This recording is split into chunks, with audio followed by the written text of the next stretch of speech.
Right, good morning everyone. Let's get cracking. Right, welcome and thank you everybody.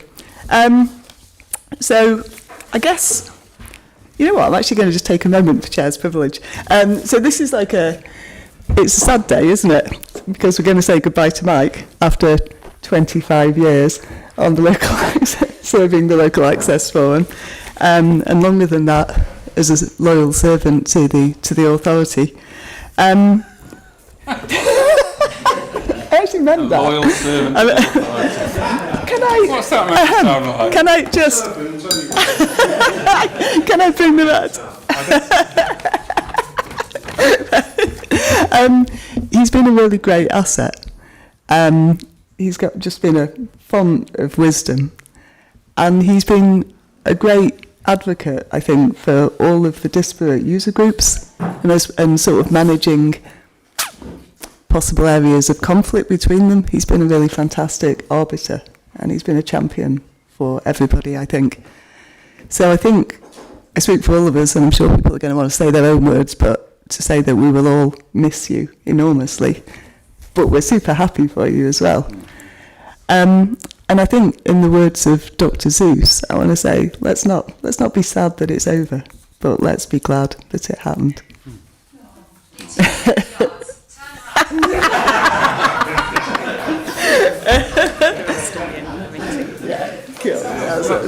That's very much my own philosophy as well, Claire, so I'm very grateful to you say that. You know, the Local Access Forum has been a very important part of my working life, so 25 years does feel like a very long time. I was young once, you know, and it does seem a very long time since we had those meetings at Lousel Hall. Henry will remember those. Great to see Henry, by the way. For those who don't know Henry Folkard, we are talking about a legend here, a legend of the British Mountaineering Council, and 15 years member of the Local Access Forum. Great to see you, Henry. Lovely to see you here. The Local Access Forum is a very important part of our access work here in the National Park. It was set up under the Countryside and Rights of Way Act, and the thing about the Countryside and Rights of Way Act, it was important that we manage access in a way that promotes understanding. It's something that's always been a very crucial part of my work as a National Park officer, is to promote the understanding and enjoyment of the National Park. That second purpose of the National Park is absolutely central to what we do here, and I'm very grateful to you as members of the Local Access Forum to help us contribute towards that work. We really do mean it. We want your involvement. We want to be able to understand what's happening out in the National Park in order that we can manage the National Park better. That is crucial to our work. So, hope you keep going without me. Hope you keep going strongly without me. Sue will be picking up the role, I think. Am I prejudging something there? I don't think I am. And she knows how to do it already, of course. So thanks to all of you as members of the Local Access Forum for what you're able to contribute towards and help our management of access in the National Park. Not just to do it, but to do it in a way that's friendly, based on understanding, based on consensus. That's what we want to do. So we will keep that up. Yeah, hope it goes well. Before we jump into the main business of the meeting, this is probably actually, now that the era of Mike is coming to an end, and it's not like the era of Sue is beginning, because it's beginning, but it's changing. So I think Martin's got a couple of words. If I can just maybe, I've just come back on holiday. Whilst I was on holiday, somebody sent me something from the Derbyshire Times, and it seems that there's been a conference in the Peak District Park, and this was about a former executive director of the National Parks England who commemorate his work and contribution to it. So that was very interesting reading through it. Anyway, looking at the photograph, and I recognised somebody.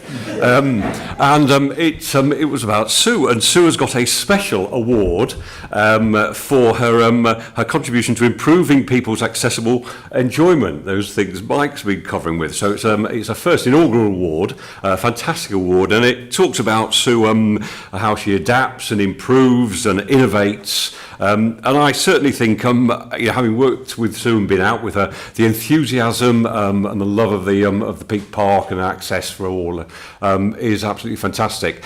When I mention Miles Without Styles and all the other gates, I have to say, when I talk to people, particularly people who have got disability, their eyes light up. It's almost like, oh, something for me. So absolutely fantastic. So I just think, and here, I know you can't see, here's a photocopy of it. There she is, just as amongst them. I think Phil is as part of the photograph. Paul Hamlin, who was the director, his family came down as well. So it sounds like a great day, but great award, Sue. So well done.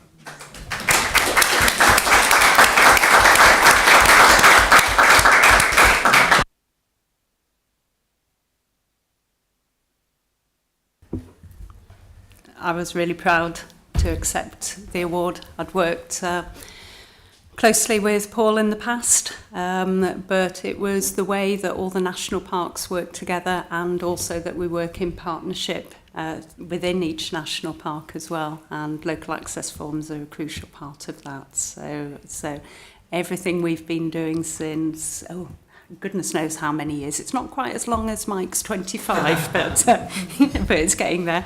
So everything we've done to take forward will be excellent. And there's a report on this meeting about access for all, what we did last year, and our plans for the next. So I look forward to telling you about it, because it brings a lot of joy delivering this work, because we know how much joy it brings. So it's really nice to hear Martin say that about people's eyes lighting up. Thank you. Thanks, everyone. That's really nice to think about the future. I think we're in really good hands, actually. Right, so on with the agenda. We've got a fairly packed agenda today, because we want to make time to adequately say goodbye to Mike at the end. So let's get going with... would you have any apologies, please, Mike? Yeah. Dave Savage has sent his apologies, but Sam Willis is here instead of Dave, representing Derbyshire Wildlife Trust. So welcome to Sam. Charlotte Leach couldn't make it because she's so busy now with her new job, head of estates Derbyshire. So yeah, busy. Richard Entwistle unable to come, and Ben Seal also too busy lobbying Parliament to come here today, but we'll. Couldn't make it. So those are the apologies, and welcome to Sam, welcome to Dawn Byram, who's going to be speaking shortly, and welcome to Henry. Lovely to see you. That's fantastic, thanks. Okay, now on to the minutes of the meeting in February, which unfortunately I wasn't able to attend, but I hope that everyone's read them. Are there any comments or corrections, please, on page 1? Page 2. Oh, yeah. Yeah, Martin.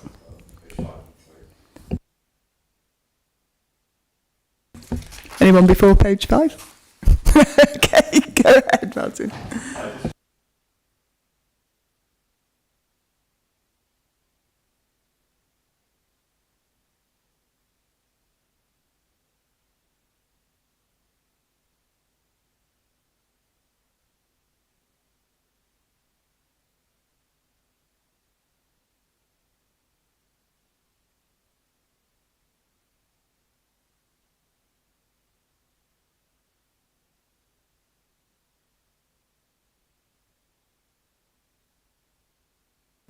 May for intend.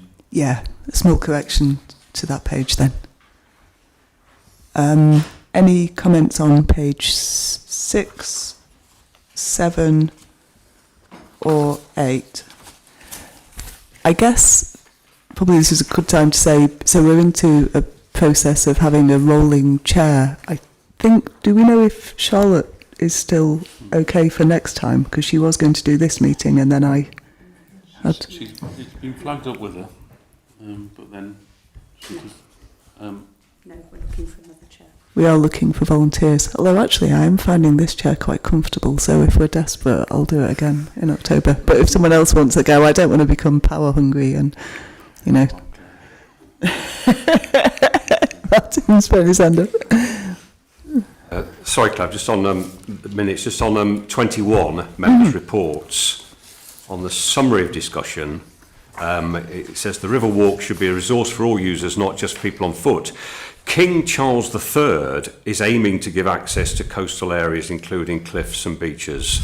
I think that should be the King Charles III English Coastal Path. Yes. I mean, it's, Good spot. Oh, that's what it says. yeah. If you are listening, Your Majesty, then you're very welcome. But so, and the acronym is KC111ECP. You want to know? Noted. That's what it says. Is that what it says? I've only, to be honest, I printed it out so small that I now can't read it out. I mean, that is actually what it says, Martin. It says that the King Charles III England Coast Path National Trail is aiming to give access to coastal areas. So it's slightly broken by it's being on two different lines, but that is in fact what it says. Yes, we did. We did update them at the pre-meeting. Yes, fantastic. Okay, so with the exception of the correction about the earlier correction, which we have accepted, we can accept that as a complete and accurate record of the meeting of February. Wonderful. Thanks, everybody. Matters of... Oh, yeah, actually, this is a good time to introduce Dawn Byram, I think. Please, would you like to come to the front, Dawn, to present? So Dawn is presenting on the subject of the erosion of character of rural paths. Hi. You're very welcome, Dawn. Do I need to do anything? Yeah. Okay. Hi. First of all, thank you very much to everybody for the support for swimming at the last meeting. I did come to the last meeting, and so thank you for that. I won't plague all of your meetings, but I did just want to come back just to say something that I feel is really important to me, and it's about the fact that we've got two big cities, Sheffield and Manchester, and we've got this amazing space in between where we can escape from urban clutter and human interference and urbanisation.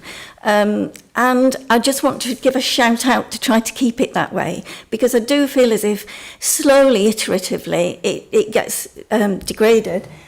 This is I'm going to go through, I could bang on for hours about this, but I'm going to try and keep in 3 minutes and just give some examples. So this is on Whiteedge, and when I'm running along Whiteedge and I come across this, I can see the word soul there, but this makes my soul sink, because to me, I've come out here to enjoy nature, and what I've got is straight edges that I can see in a city, and the message that says to me is that nature's not good enough unless we put something human-made, unless we've created something and we've put it there, then that's added some value to this environment. And to me, it hasn't. It's detracted from this environment, because what I want is the psychological escape to just enjoy nature as it is.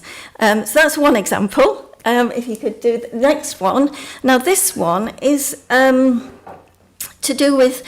I'm so pleased you're changing styles for gates. That is absolutely brilliant. Having a disabled brother and a very arthritic big dog, changing the gates is fantastic. Changing styles to gates is brilliant. But this is happening all over the place, and these were already wooden gates. This is actually Blackamoor. And to me, these metal gates, not only do they jar with the environment and not fit into the environment, but the wooden gates were so strong, they would have seen my life out. They'd have still been there when I'm not, and yet money's been spent to change them for metal ones, which to me is not just wasting money, it's spoiling the environment as well. And then the next slide, Mike. And this is also near Blackamoor. Well, part of it is, this is Moss Road. And I just want, and this is a gate somewhere else, I don't know where the one there is, but if you start using urban materials, what you generate is urban behaviour. And to me, when I walk alone on Blackamoor, when I'm against wooden fences like that, I feel really safe. But if I come across graffiti, immediately it changes the feel of the place. Immediately I start feeling like I'm not in a welcoming environment. I'm not somewhere safe because there's this urban behaviour around. So that's why I wanted to point that out. And then next one is, this is a bit historic now, but there was so much damage that Sheffield City Council did to a lot of bridleways on Blackamoor and Limbrook and part of Hounkirk, where they decided that when Moss Road did need resurfacing, it's a bridleway and it was very rough and we did need some surfacing, but they decided they would just export demolition waste, and they put a layer of demolition waste down and then export their road planings so we can dump that on their rural path as well. And they said, oh, well, this is green because it's recycling. When we can't afford stone, yet they use stone in the city centre for all sorts of things. And it doesn't perform. The slide down there shows how it all furrows really quickly. And then you end up with waste in the streams. And I hate it when I'm walking along a lovely rural place and then you see urban waste in streams. I don't know where it all comes from because it's not all paths like this. But that's one example. Now, thankfully, despite people protesting, Sheffield, nobody would listen to us. But eventually, Natural England stopped them from doing that practice. And now they use a concrete mixed with stone. And I have to say, that does look good. It looks natural, even though it's concrete, a lot of it's concrete. It does look really natural, and there's stone mixed in, and it performs well as well. It doesn't furrow or anything. It performs like stone would. And then this one is, this is Dore Railway Station, which I know is just outside the Peak Park, but it's the Hope Valley Line. And I just feel the Hope Valley Line could be so beautiful and characterful. And it was a major station, a beautiful major station, as you can see, with all that infrastructure. Sadly, only all ripped out in the 1980s, mid-1980s. And this is the station I came to know, because I moved here then. And it was just idyllic. It's what I fell in love with when I first moved here. It's the first thing I saw. Lovely little character hut.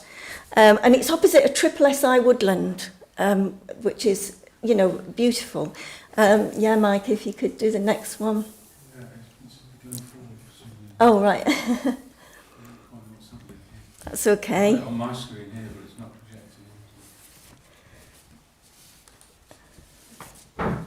Oh, strange.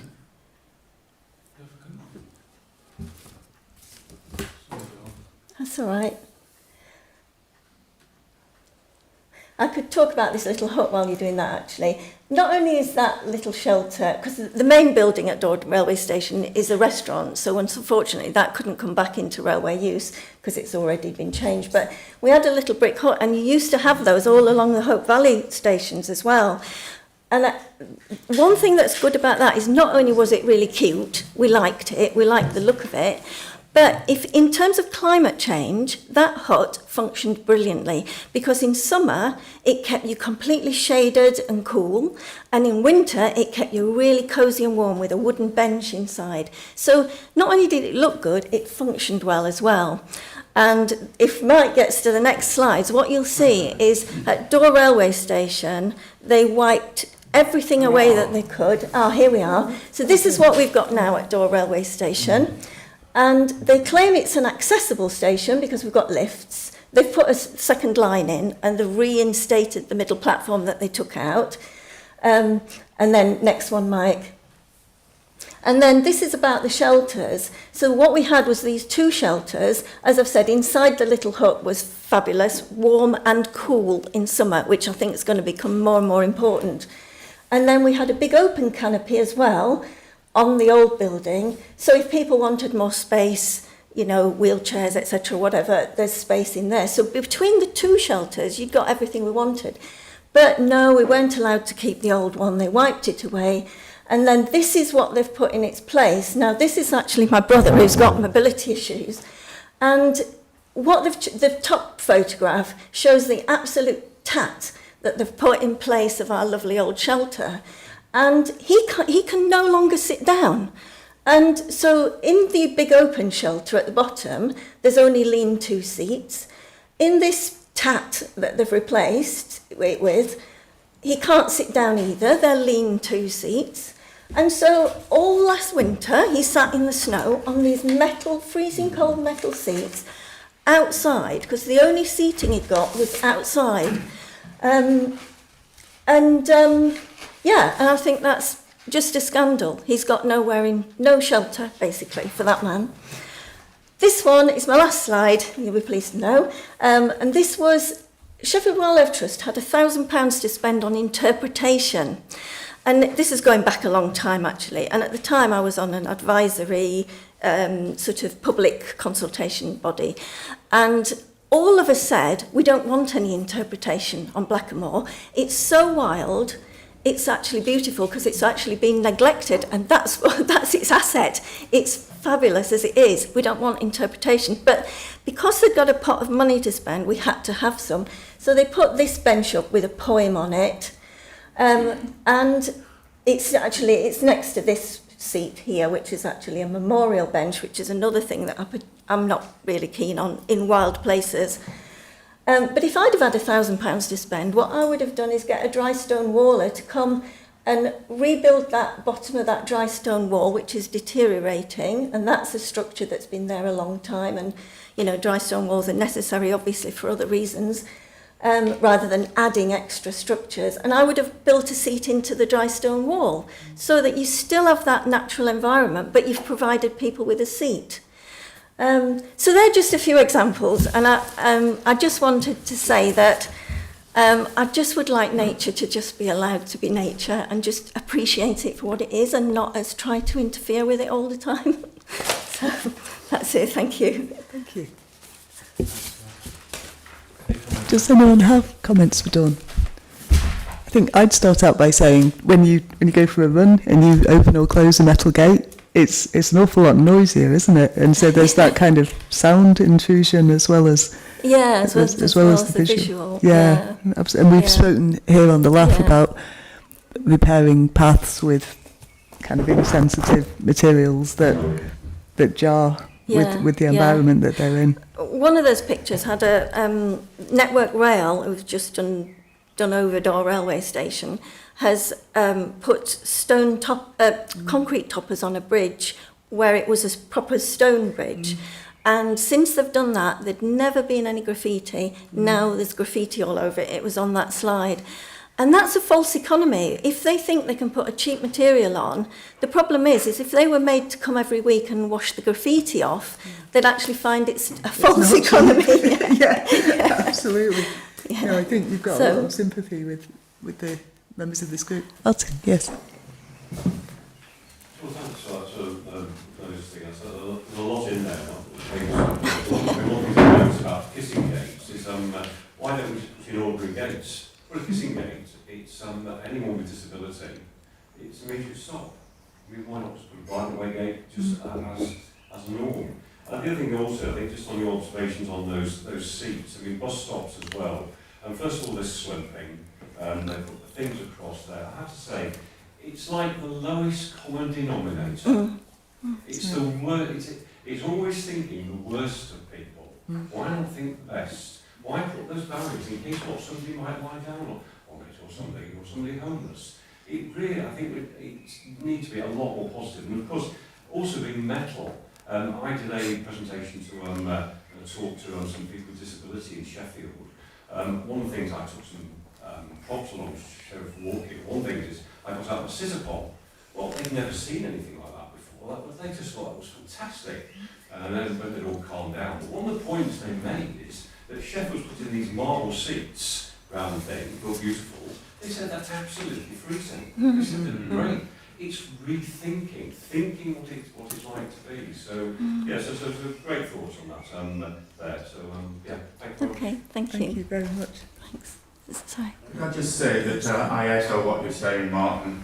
I live in the Edale Valley and I've got probably the most capable four-wheel drive all-terrain vehicle. I go most places. I have photographs of all of the places that I can't get, that I would like to get because of kissing gates. And it is really, really frustrating. Sometimes I go out with my wife and friends and they go zooming off and I just turn around and go home or go somewhere else. So I know there's a limited amount of money, but kissing gates would make a huge difference to access for me. Thanks, Ian. Oh, sorry, the eradication of kissing gates. I do. Okay. Thank you. Anyone else? Thank you. Thank you. Thank you very much, Dawn.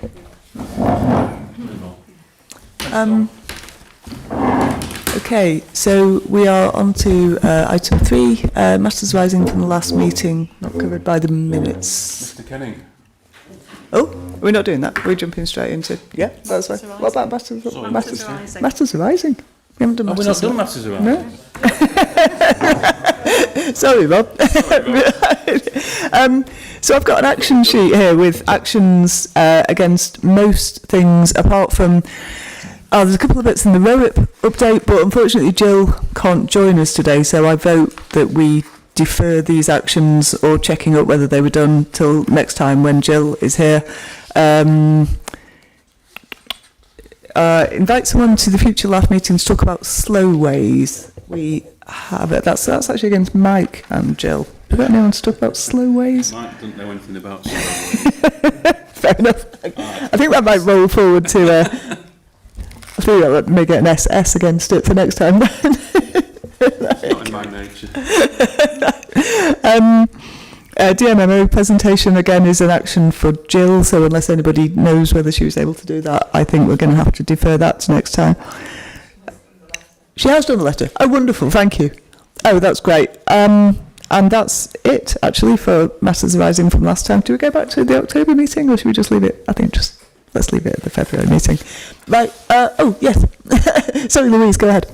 It's just a question on the letter, the comments passed to the National Trust about the fencing, and a reply was received. I just wanted to know what the reply was. Item 12, past comments to the National Trust about the fencing for Derwent on Howden. I know the letter was sent and it said reply received, but I wondered what the reply had been. I did circulate a reply from the National Trust. Oh, okay. It said basically the fence. One of the comments we made was we would like to see the fence removed when it's past its sell-by date. Something me and Henry have been banging on for many years, isn't it, Henry? Fences on open country, we don't like them. We do understand there is a necessity to control grazing, but these fences are supposed to be temporary. However, it appears that this fence, the one we're talking about here, the one that's going all around Howden, Upper Derwent, is going to be a permanent fence, which we were rather surprised about. The other point we made was to ensure that there is an adequate means of crossing, and the National Trust were able to reassure us that there will be adequate means of crossing this fence, which means a stile at least every 200 metres.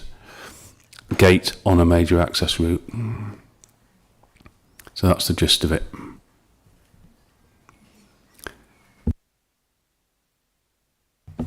Do we want to monitor that going forward? Because it was a bit of a... I might do a bit of personal monitoring. It's one of my favourite parts to go for a little walk around Howden Edge up there. So yeah, I'll be crossing that fence on a regular basis in my retirement, I think. You could email the chair. The thing is, the fence is... Sorry? We'll update the next meeting. Amazing. Yeah. I'm going to update at the next meeting. From our roving reporter. So now we can move on to Rob Kenning, who the theme of today's meeting, the main theme of today's meeting is engagement, and Rob has 2 presentations, I believe, the role of the National Park Ranger. So welcome, Rob.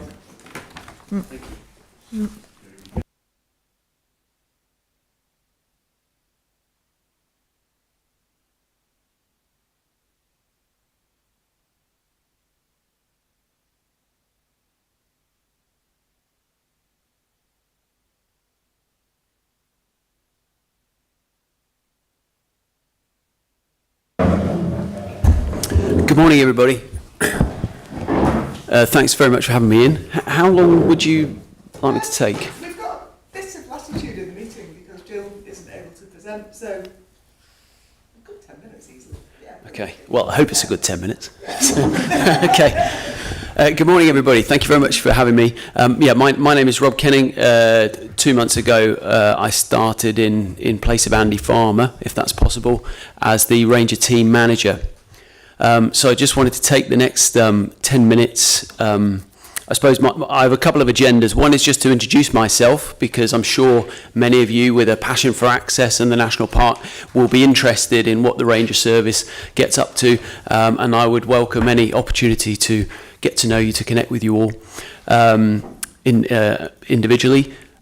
Secondly, just to give you a bit of information about where we're at as a Ranger Service, who's involved, the size, and over the next few months, you're all aware there's lots of challenges facing national parks, and the Ranger Service being on very much on the front line in speaking to the liaison between landowners, between visitors, residents in the park. I really value sharing with you what we currently do, but also feedback from you at times, support, advice from yourselves in your various capacities, just to make sure we can be doing the best job we can. Particularly, I know when times are a bit difficult, there's a tendency for us to get down in the trenches and really focus on what we were doing before. My intention here is to open it up, to connect with you all, so that we can learn and continue to do the best job we can.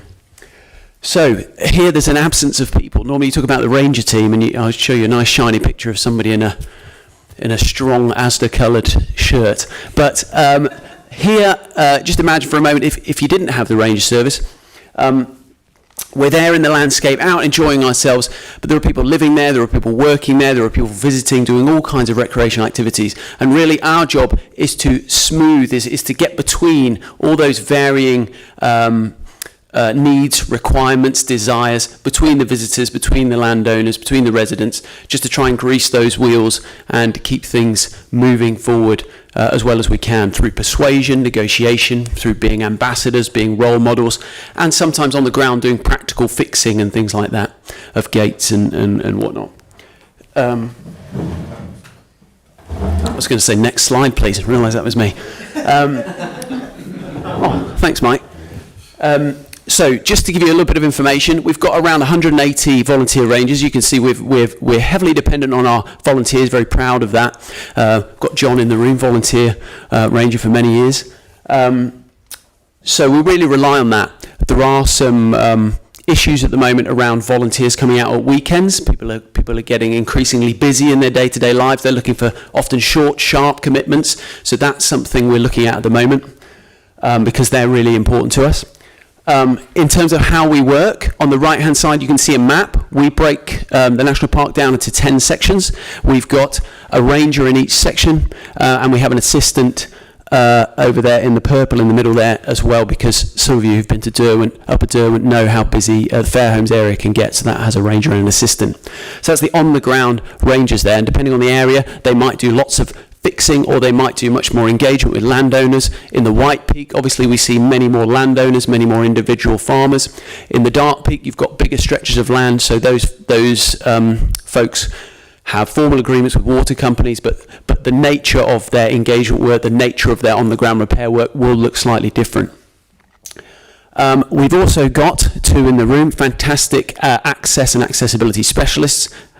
We've got obviously Sue and Mike and Richard Pett, and we're very lucky to have them in the team to kind of guide us along with our statutory commitments around access and CROW, etc. And then we've got, some of you might have met Jess, who does a lot of work around the partnerships with the water companies. She does the fire operations group, and you can see the logos down the bottom there.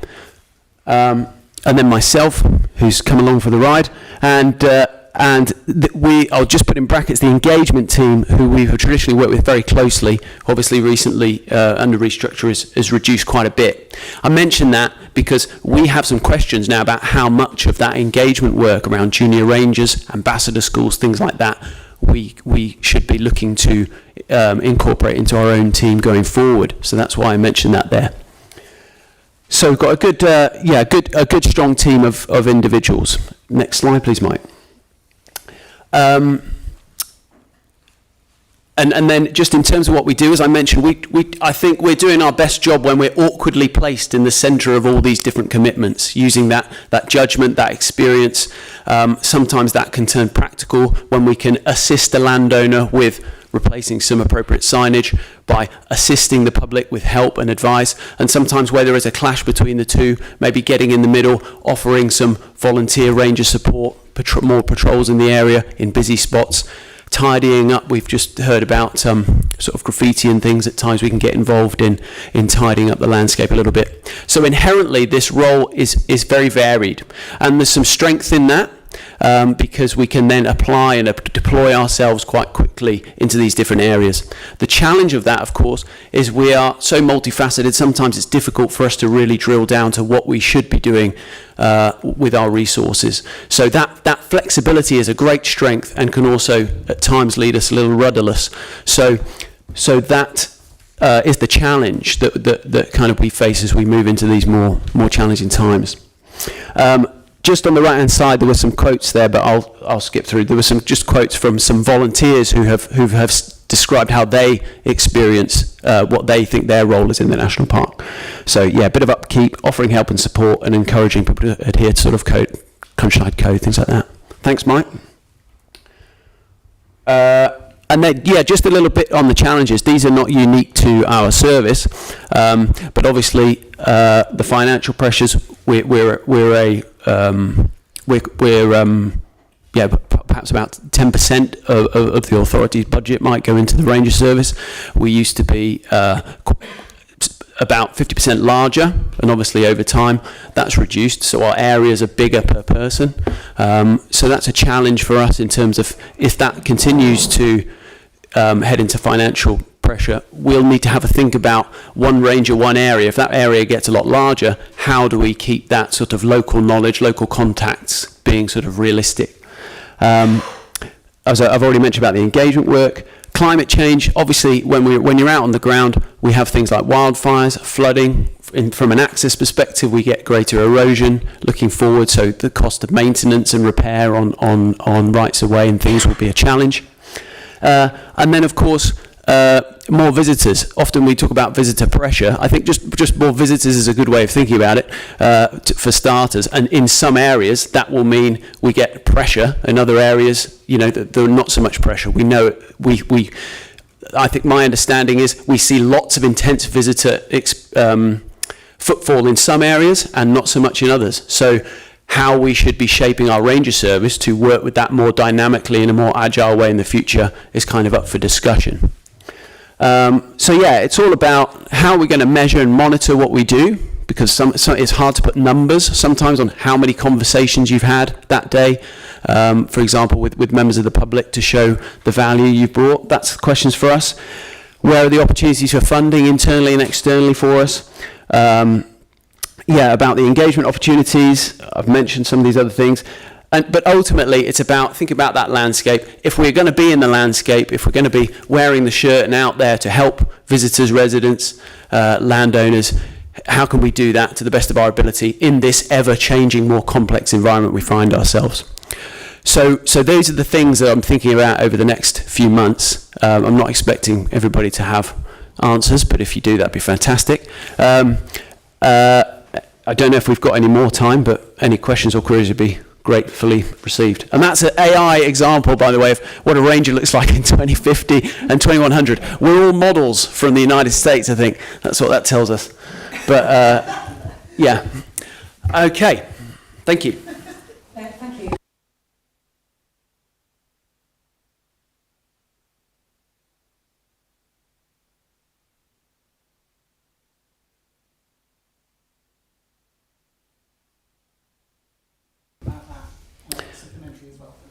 Sure, absolutely. So that's a multi-partnership arrangement. We have a couple of annual meetings. That includes fire services that are in and around the national park, the ranger service, the Moorland Association, sort of gamekeepers, and we all try and get together. There's a pre-season training, sort of February time, where we get together, look at each other's equipment. We have shared contact details about sort of landowner contacts for how we engage with fires, where water might be accessed, all this kind of work. So anytime there is a moorland fire in the Peak District, that FOG group is kind of a cohesive body which can look to tackle that through multi-agency approach. That's really interesting, thank you. What about enforcement of public space protection orders in relation to that on? Well, of course, obviously you might not be aware, but what about enforcement of public space protection orders in relation to fire? I don't want to publicly go onto this area now, but I've got an event coming up in my area which is likely to have barbecues and things like that. So do you have any knowledge on that? Sure, yeah. From a ranger perspective, I think they can be helpful really from a messaging perspective. We can, again, assist the public in saying, oh, are you aware that there's a PSPO in this area? That can sort of help us nudge people in the right direction. From a ranger perspective, I don't think we're interested in getting into the enforcement ourselves, because that would remove us from this role of being a helpful middle person. So we don't want to be flashing badges around and saying, here's a fine for you. But certainly, you know, where they are there, we might be able to use that as an engagement piece. That's the way we would see that. Charlotte. Charlotte Gilbert, I'm co-vice chair of the LAF. I'm a horse rider and also a farmer. Thank you very, very much for your presentation. It's really good to know your thoughts and how things are moving forward. And I definitely think the LAF is a good place for you to come. Most of the user groups within the National Park are represented here.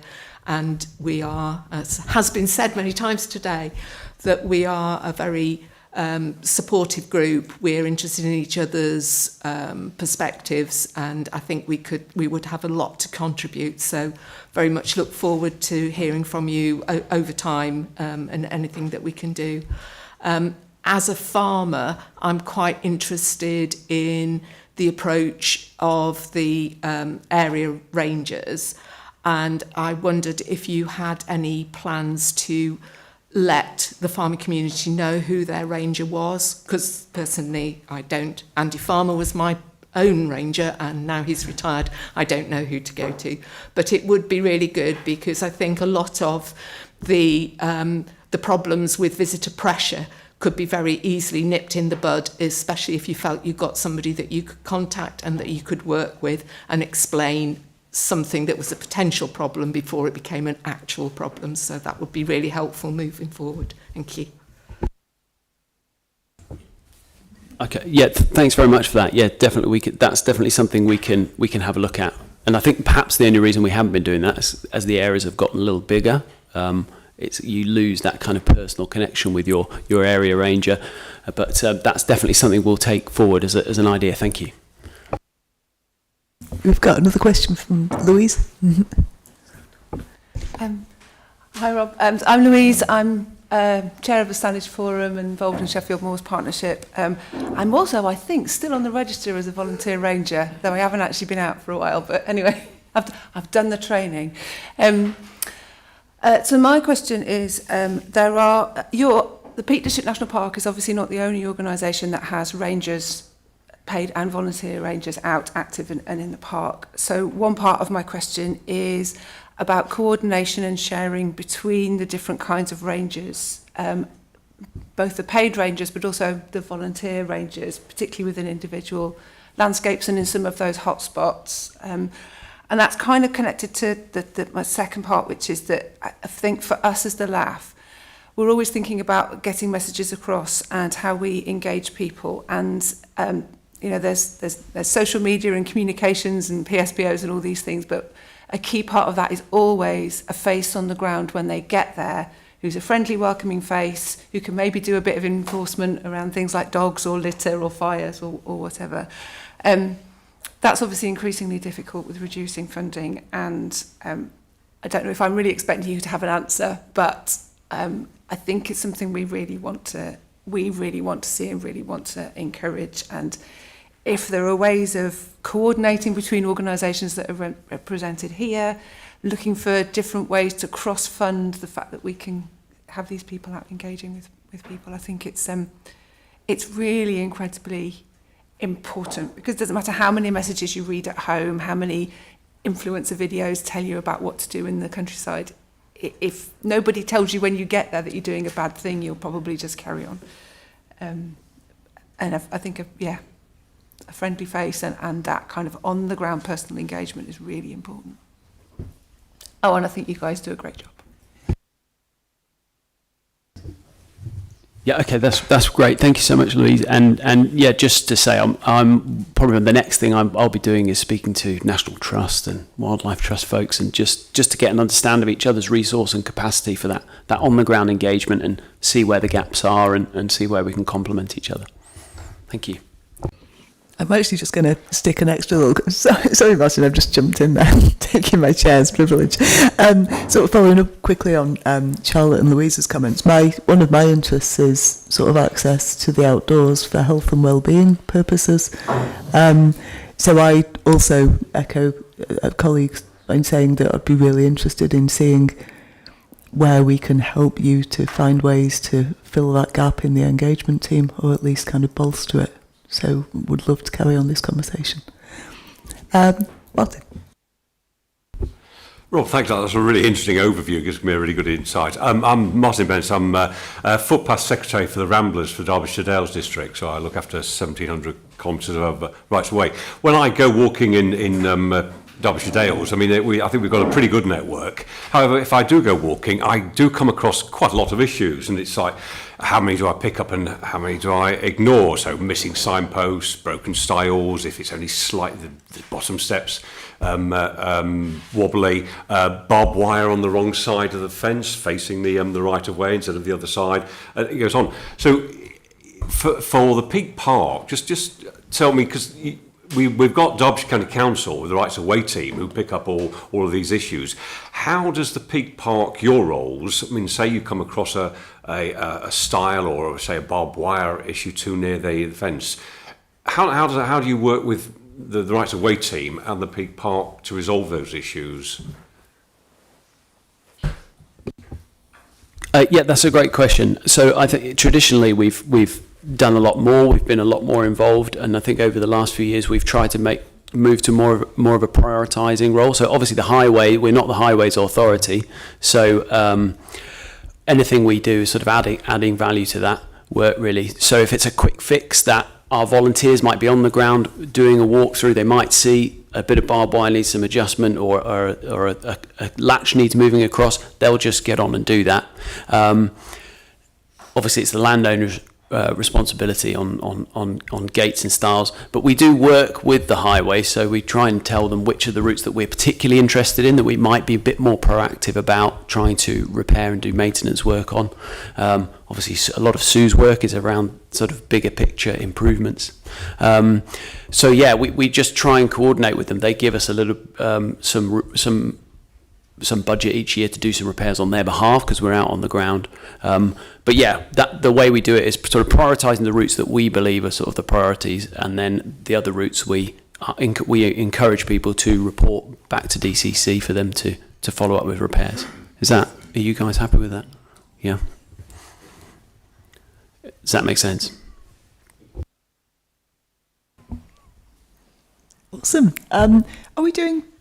Rob, are you coming later in the agenda? Are we doing it that way? Because Rob's got two presentations, hasn't he? I thought we'd give him a breather. Yeah, do you want a breather? Yeah. Yeah, amazing. In that case, we're just going to move the agenda around a little bit, because I'm super pleased as a resident of Bollington, which is about 200 metres out of the National Park in Cheshire East, to welcome Jenny Butler, who's going to tell us about the Cheshire East Row-Up. Welcome, Jenny. Thank you kindly. Yeah, and it's really, really good to be here. I've realised I said to Mike just now, I think I've been in contact with Mike for 15 years. Don't think I've ever met him. So, so fantastic. Yeah, thank you very much indeed. So I'm Jenny Butler. I'm the Countryside Access Development Manager for Cheshire East Council. And what I thought would be really helpful today, partly to see how your forum operates, but I do apologise. I've had a meeting beforehand. I've got a meeting next. I thought the diary was free, but it's been bookended, unfortunately, so I will have to disappear shortly as well. But I thought I'd introduce Cheshire East for those who don't recognise that as a place. Our local access forum as well, seeing how others operate can be really interesting. And then also finally about our rights of way improvement plan, which we as an authority are just reviewing.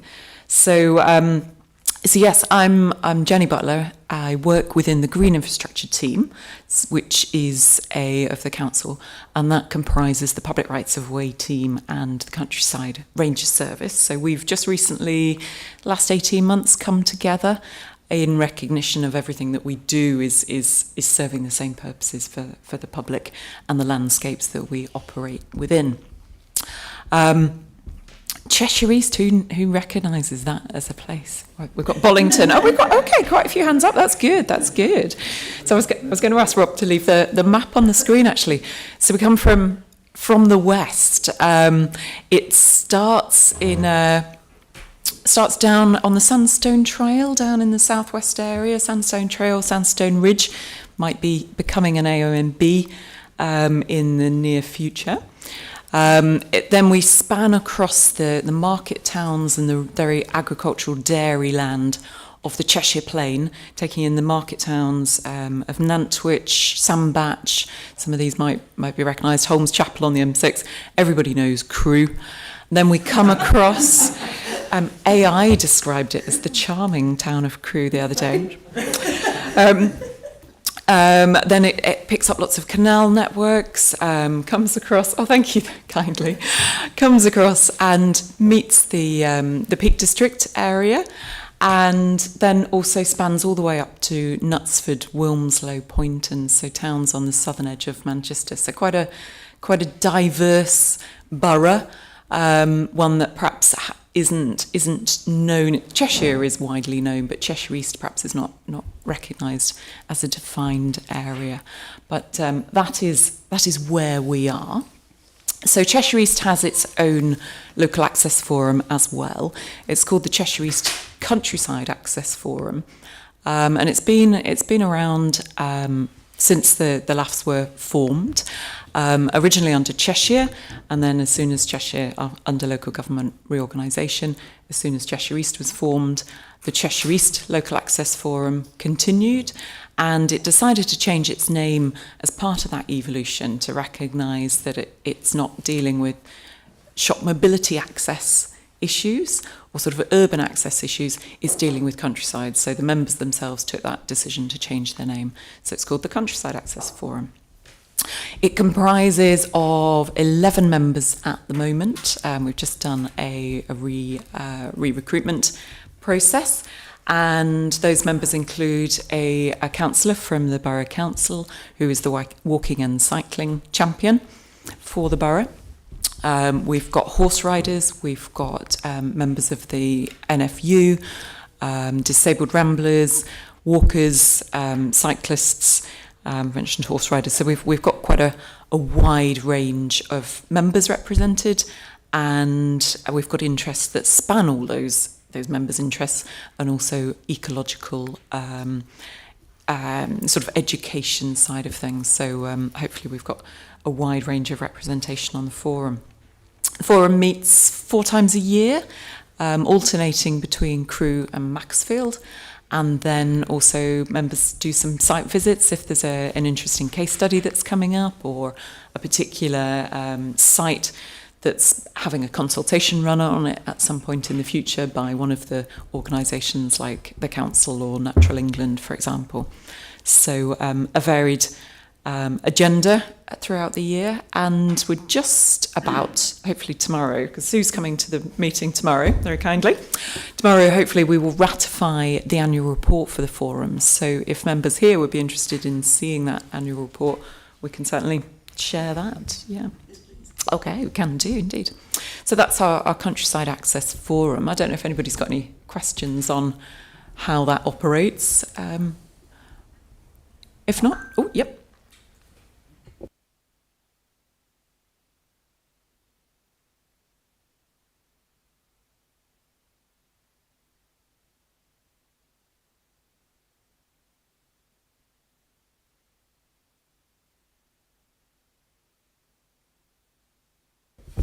Absolutely.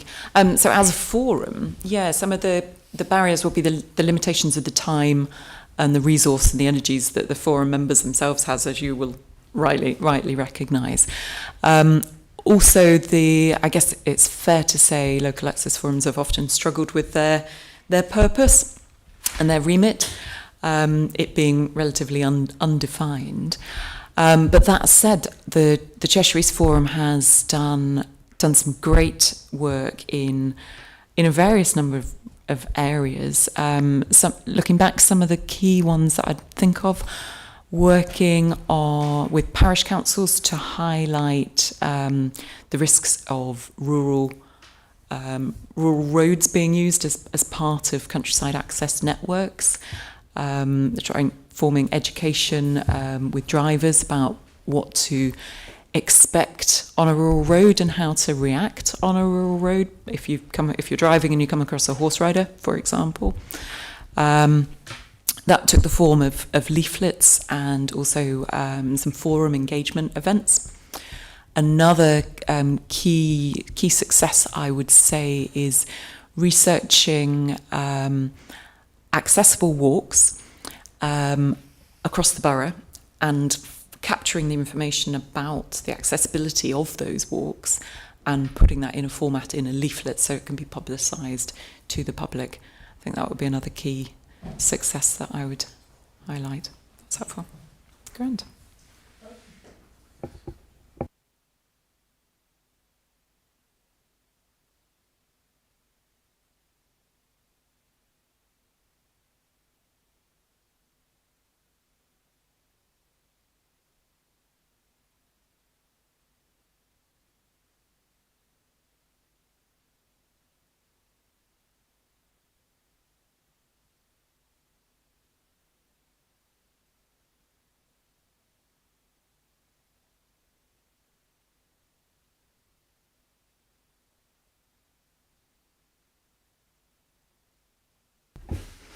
Very good question, indeed. And I know exactly where you're coming from because I'm a walker as well.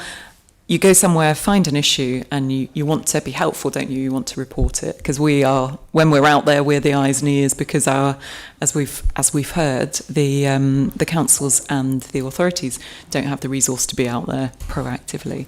So it is a difficult one, isn't it? Firstly, you need to know where you are. And you might know you're in Cheshire, but do you know necessarily you're in Cheshire West and Chester's area, or are you in Cheshire East? So that's one of the first sort of challenges that we come across. We do, on our waymark discs, we do have Cheshire East, so hopefully that's a hint. So on our website, so the council's website, we have a Public Rights of Way homepage, and on there is an online reporting form which aims to be as simple and helpful as possible to capture as much information as is needed to identify exactly where the fault is, what the nature of the fault is. You can submit, you can use grid reference, what 3 words, you can submit a photo and a description. And then that automatically comes through to the Public Rights of Way team. It will be allocated to the local network officer and then assessed. In terms of feedback to the reporter, as soon as that online form is submitted, an acknowledgement is received, so you know it's got through.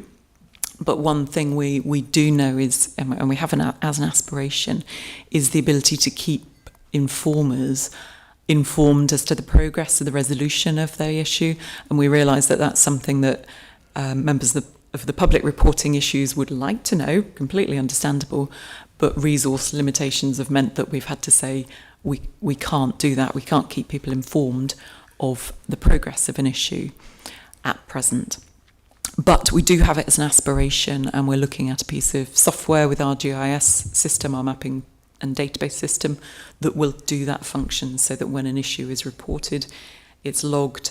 When it's resolved, the member of the public or whoever it is that's submitted the issue gets that notification. So we know that's a work in progress at the moment.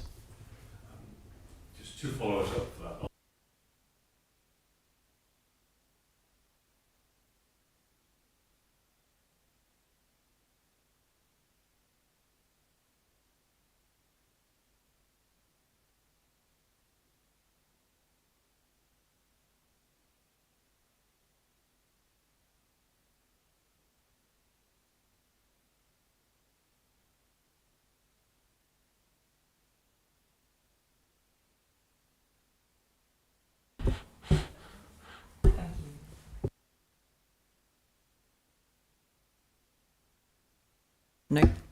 I know there's a number of other ways that members of the public can report issues through the Peak and Northern Footpath Society, for example.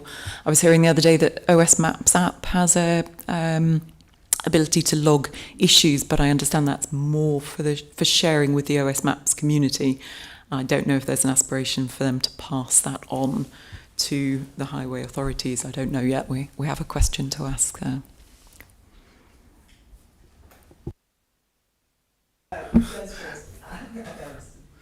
You have to get the timing right on these things, don't you? Thank you. Two things. First of all, just to say, have you seen Walk Derbyshire or GM Walking websites? Is there an equivalent of that for East Cheshire? And second question, just save switching. Reporting issues. It's such a pain in the neck that every area does it differently. And I'm an IT guy, I'm sorry, Ramblers, but also an IT guy, and it's painful to watch how everybody's reinventing the wheel all over the place. There's got to be a scope for these councils to get together and say, right, we're all going to use Fix My Street, make it work for footpaths, because it's great for other things, but it's not. Derbyshire have turned the backs on Fix My Street. But there must be a way to get everybody together and say, right, this is the one system we'll all use. But you're doing your own system. If you're looking at other systems, though, look at the Somerset system as well, rome.somerset.gov.uk. It's a really good system. I don't know who makes it for them, but if councils all adopted that system, it does give you the things that you were describing, and it's already in existence. As does Fix My Street, actually. It will show you existing reports and updates. Right here, yes, indeed. I have a look at that, and I realise lots of different authorities do things differently, but there are commonalities as to some of the software packages that we use in the profession. There's a main supplier. I think Somerset's, from memory, is a bespoke. Their authority, their council developed it. So that would be worth looking at. And then there's other authorities that have QR codes on their Waymark discs as well, so that the public can scan that and then be directed automatically to the right place. So yeah, I agree. There's work to be done. Absolutely. The other question you asked about was sort of website. Yeah, absolutely. We've got our publicised leaflets, our publicised walks in leaflet format, digital obviously, are on our website, on our Public Rights Way homepage. We can share that link, absolutely. And then there's also a more of a sort of visitor economy, tourism focused website, which is called Discover Cheshire, which has a lot of the walks, rides hosted on there as well.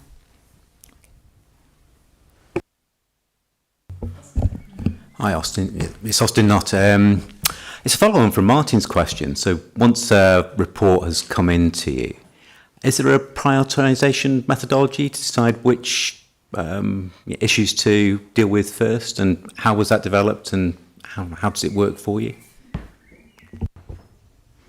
Yeah, there is a prioritisation methodology, and again, that's available on our website. It starts, as you would expect, with health and safety at the top, and then follows down with maintenance issues, improvement issues, in inquiries after that. So probably a prioritisation you could expect. How that was developed, I wouldn't have the knowledge, but how it works for us is it's what we would want to do in addressing the health and safety issues first. So it does work. The limiting factor would always be the number of officers able to respond, and the numbers of inquiries that we get, or the number of issue reports that we get at any one point. I think some be worth noting, again, referring to Rob's presentation, some of the challenges that we're facing. You're hearing the same things. Climate change would be up there with us as well, particularly of note flooding recently. Wildfires, as you have, but perhaps only that peak edge that we have there, but flooding down on the plains, massive problem. And also storm damage, wind damage, tree risk has been a massive increase in our workload just of recent years. I thought Martin was reaching for his button. Just Did you have a I go at was it? thinking, Jenny, as well. I mean, the report, that's really interesting. I mean, one of the just the observations, what do you think? Just talk about sort of national system. Why don't we have a national system for definitive maps across England and Wales? So they're all the same. So we've got, I mean, it's a national network. Why, I mean, Derbyshire County Council's definitive map online is actually quite good. You might comment on Cheshire's, but I mean, some local authorities are terrible and some are non-existent. It's a national network, 225,000 kilometres. Why don't we have a national, every local authority use the same definitive map? And then that simplifies it. If you're just a general walker, you come and use it, and it's the same for wherever you go. On that, it's thing. But perhaps you could just tell us what the Cheshire online definitive map is like.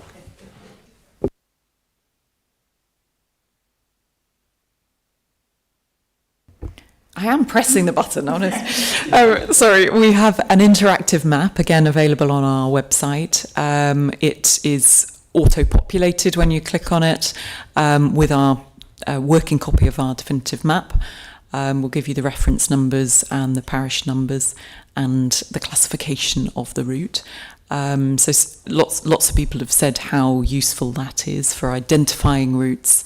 It's got the OS mapping background, so for navigation as well.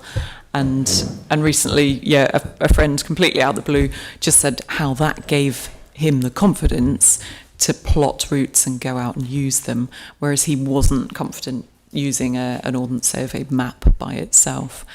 So that we believe is a helpful system. I guess, the national question is interesting, isn't it? We've got Ordnance Survey, which we're indebted to, and obviously we feed any changes to the definitive map through to them, and then that's reflected in the mapping. Whether there's scope for a national one definitive map is a very good question. I'm sure that's been debated many times around the country, and I guess it comes back to how the end user is going to use that information and for what purpose, isn't it? And when we think of the highway network, each local authority has their list of streets, their own map version, and then we've got a plethora of now digital platforms through which different users would use to access the information they want to use. So, a good question. I don't have the answer, I'm afraid.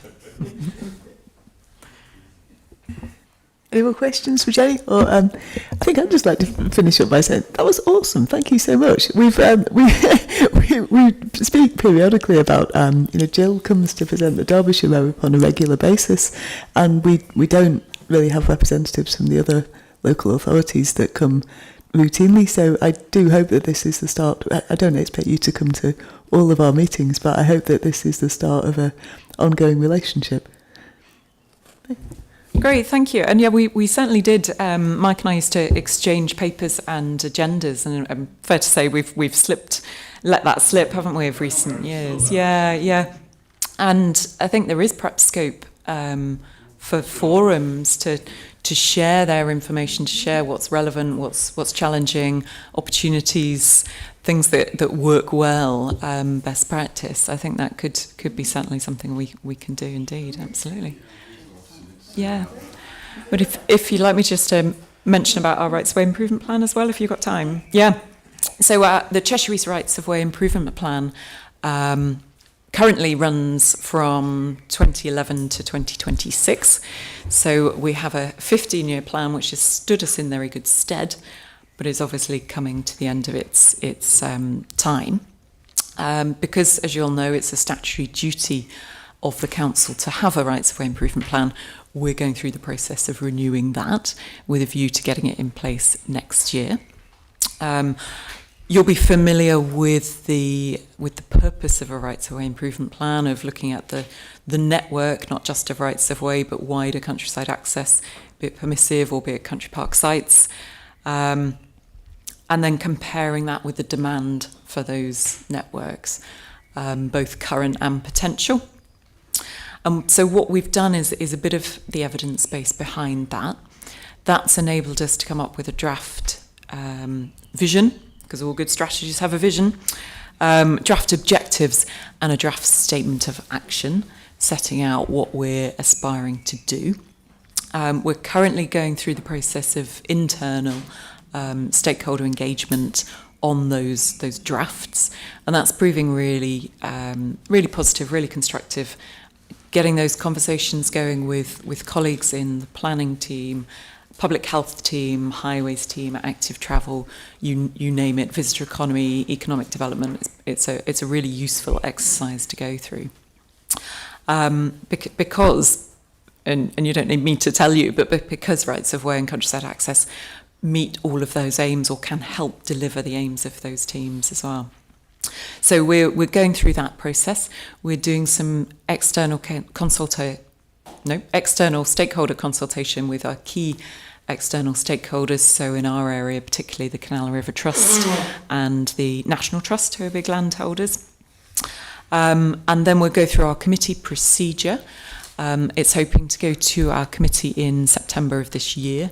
And after that, we will be going out to public consultation on the draft document, and can certainly include this forum if you'd like to be involved in that at that stage. Then we'll obviously review consultation responses and look to get the final document adopted spring, summer, leaving it a bit loose in 2026. So hopefully that's helpful, and if you're interested, and can certainly include you in the public consultation of that. Hands up. I'm thinking we're probably all a yes on that. Yes, please. Thank you. I'm just looking at, and one of the agenda items we have to talk about next with Rob is about the future of this local access forum, and how that's managed and how that's run. I'm also acutely aware that the Sheffield Local Access Forum is currently mothballed because they don't feel they have enough members. I think also they are, as a team, I think quite overstretched in that authority. So I guess what I wanted to ask you, maybe as a bit of a primer to the conversation we're about to have, is where you see the value of your local access forum, and if there's anything you would kind of say to us in terms of kind of our role, the role of a local access forum from your perspective as I guess primarily in your job, but perhaps also just as a walker as well. Yeah, that's a really good question. I think the value of the local access forum is multiple. I think partly it's that sounding board. It's very much a critical friend, is how we view it in Cheshire East. It's a sounding board. It's a debating. It's a prompting of things that the local highway authority are proposing or progress they're making. For example, in the Rights of Way Improvement Plan, the delivery of that, and one of the very strong points of the local access forum is its wide variety of representatives and who they represent and the interests they represent. And it sounds like from the few minutes I've been here, you've got that, which is really, really valuable. I know some local access forums have been mothballed, haven't been able to keep going either through lack of volunteer interest or lack of support from the Highway Authority. And we're fortunate we've had both. The forum can set its own agenda to a certain extent, and I think that's one of the challenges, but also one of the opportunities of the forum, that members can take their own agenda items and put them into the chair and say, hey, this is an issue, this is a concern, or this is an opportunity. We need to debate this. We need to get involved. The other benefit of the forum is that that consultation response sort of check and balance for anything that the Highway Authority is doing, not just from the Public Rights of Way team, the Countryside Rangers Service, but from the Highways team or from the planning team or wherever it is, or also Natural England or any of the other bodies that the forum can statutorily, if that's the right word, advise. So I think that's a really valuable point for the forum.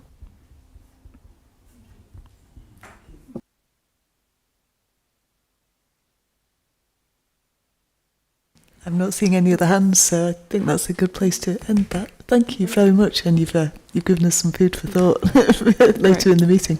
Well, thank you very much. It's been really, really interesting. Great to meet you, and thank you very much for your interest. Thank you. Cool.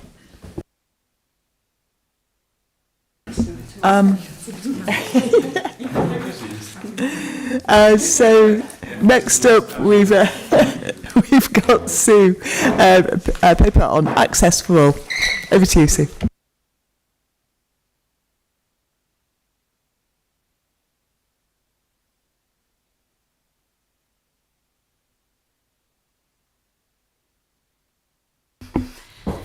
There's quite a lot of detail in the report that has been tabled for the next item.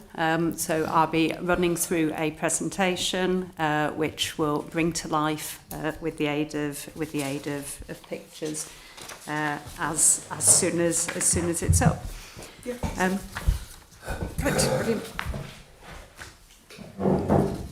Okay.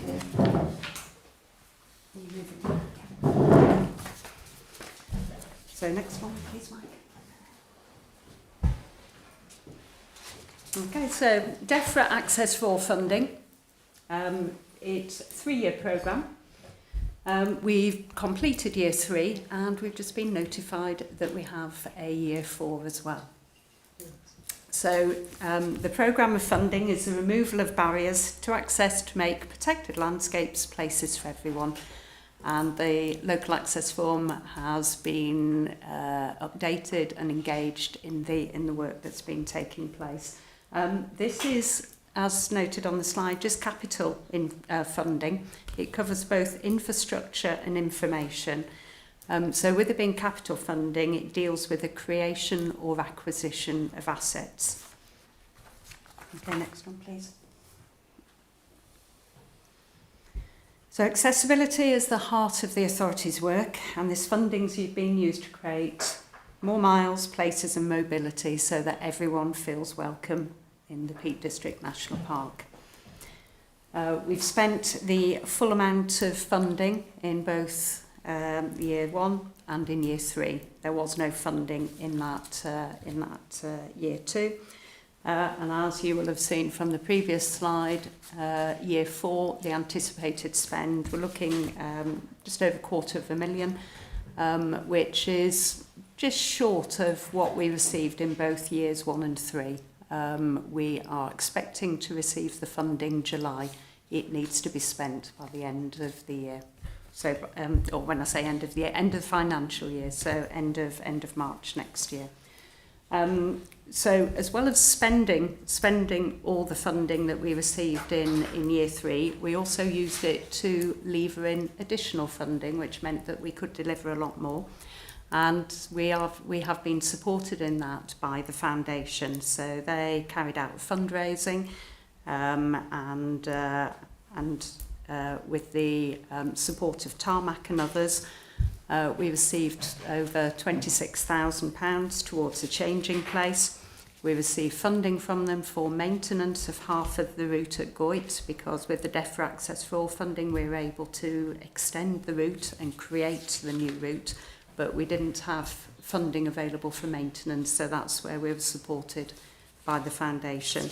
And the foundation also supported us with works at Ruby Wood, and which provided level access from the trail into a picnic area, and I've got a picture of that on the next slide. Next slide, please. A couple of slides later. So, changing place is the first one. So that's to the same design as Millersdale. Next slide will show a picture, but we've also. Oh, sorry. Sorry if we just go back. Yeah, sorry. Sorry. Just tell me when to change. Okay, I will do. Yeah, I'll wave. The trail shelters, we've been ramping and revamping a weighbridge and a hut, and picking up on one of the points earlier raised by a speaker. You'll see that within the national park we found something that has that sense of place, that fits in, that brings alive some of the history and creates a new use for it. We've got improved trail access and seating, nice seating. We've got an extended and a new miles without styles route. That's the one I've just mentioned at the Goyt. Better accessible gates. And again, I'll show some pictures because we do a lot of work on gates. We've got tactile panels for you are here and can go to here. And we've got 11 fast charging e-bikes and they allow for shorter hires and accompany the trampers and inclusive cycle. So next slide, please, Mike. And they're the pictures. So that just explains what I was talking about with the last one. So this is now at Parsley Hay. So we have the one at Millersdale, which we provided last year, now one at Parsley Hay. The beauty about this one is that it's located next to the cycle hire as well. So you have got the option for the full day out. You have the facilities and the equipment that's needed. Changing places have hoists in as well. So again, for those that have need of a hoist for getting on the equipment as well, this supports the cycle hire facility. We've got accessible camping up here at North Lees, so that's the pod, but we've done some extra work with the seating, with the tarmac. That tarmac path leads to a washing facility where that's been lowered, so that's accessible by wheelchair users. And the shower has been moved round to the front of the building as well, again to reduce the distance that you need to go shower and toilet there. So that's up at North Lees. Down at the bottom end, so this is a former weighbridge that we've got here, and what we did, we created a ramp from the trail into the weighbridge, so everyone can benefit that shelter. So shelter is something we've discussed at the local access forum. So when we talk about resting places, because we know we get a lot of weather up here, then having the shelters, just time to stop and take in some of the surroundings of the area. So weighbridge on the bottom left, boilerplate building on the right hand side, and that one's in between Parsley Hay and Hartington Station, so on one of our miles without styles route. And what we noticed that when you hire one of the Peak District trampers, you're sitting on the tramper, so you're being active, but not necessarily physically exerting yourself the same point you would as if you were cycling. And so with the wind, you can sometimes get cold. So here's the midway point that you can warm up and stop, but it's also a turning round point for those to work towards a destination. So you don't necessarily need to go all the way to Hartington Station, because from here, it's a great little spot, and you've got the views as well. And the middle one is Ruby Wood. So that's one of our anniversary woods created at the National Park. It's at the end of the Parsley Hay miles without style, and we've actually improved the surfacing from the trail into there and provided the picnic spot as well. So there's new benches in there, and we're looking at some further work there as well. Next slide, please, Mike. So I mentioned the Goyt Miles Without Styles route. That is incredibly sensitively carried out work in an incredibly sensitive area, and that is being carried out by the Countryside Maintenance and Projects team, and they did a marvellous job there. And those of you who have previously been on our Miles Without Styles route in the Goyt will know that it went on for about 900 metres or so and then came to a stop. It doesn't now. It goes, it's almost doubled its distance and goes right the way to the end of the route. So it's a former rail track, and we've extended the Miles Without Styles route there. And you can see the new map that takes you all the way to a blocked tunnel. You might spot that route being shown on the next presentation we're doing for the eagle-eyed and just checking routes. When I say the next presentation, the one Tim and I will be doing for the next item. Top right-hand side is up at Herdlow. That's some volunteers improving the verges after the resurfacing work that took place. That was a case of widening the trails to encompass all different users along the trails. It allows, or when I say to encompass different users, it allows the passing of different users. So if you're in a wheelchair, you feel that there's enough space when you've got a horse rider next or cyclist next to you. So that's the work that was done there. So that's the authority's own trail. And I've popped a couple of gates down at the bottom. Now, this one is a metal gate, but it's a 2-in-1 gate. And what that does, it allows access for vehicles, and that access for vehicles is incredibly important for fires.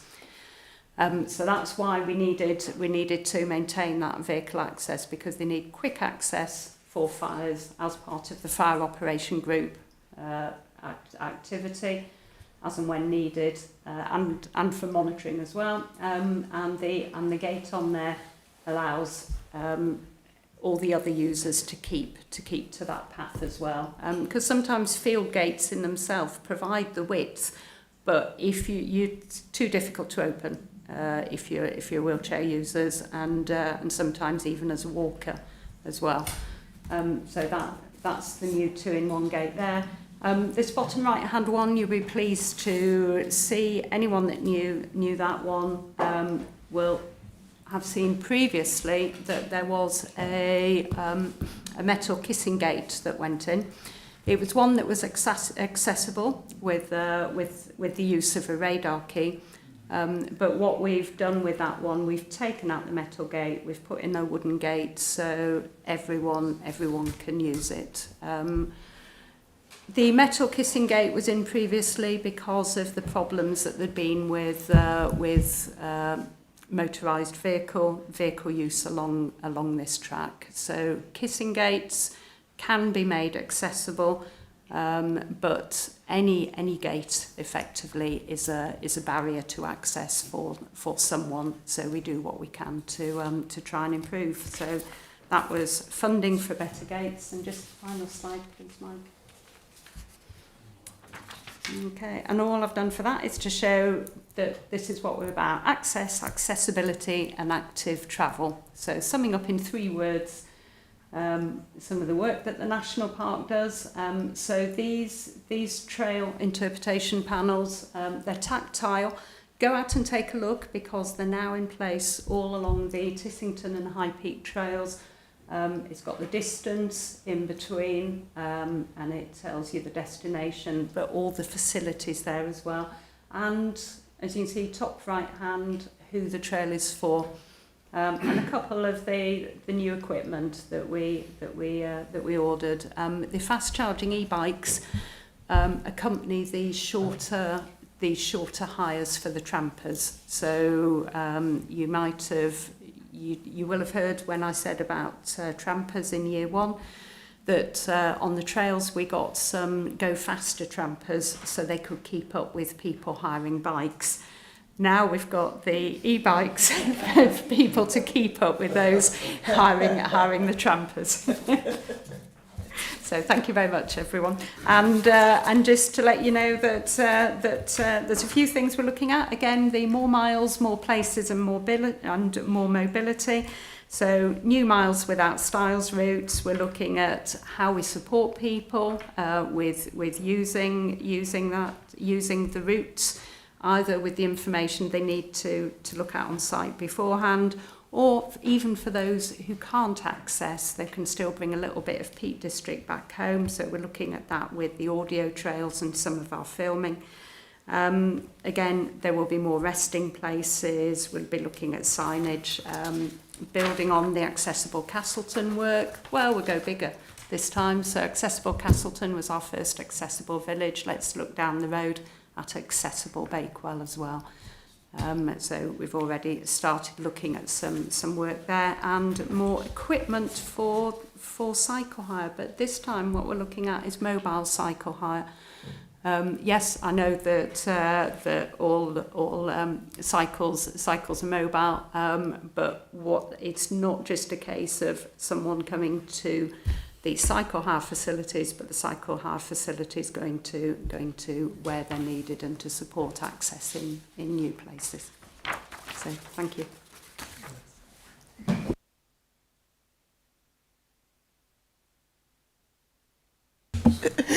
Thanks very much, Sue. That was amazing. Does anyone have anything for that item, or shall we? Yeah, sorry, I've got one more slide. You got more? Oh. Yeah. Sorry about this. I've got one more slide because what I wanted to do was tell you about the Farming in Protected Landscape scheme. So remarkable success with this one. This one's also now in its fourth year. But this is some of the work that's been taking place that's helping support accessibility, see how accessibility is embedded in the work we do.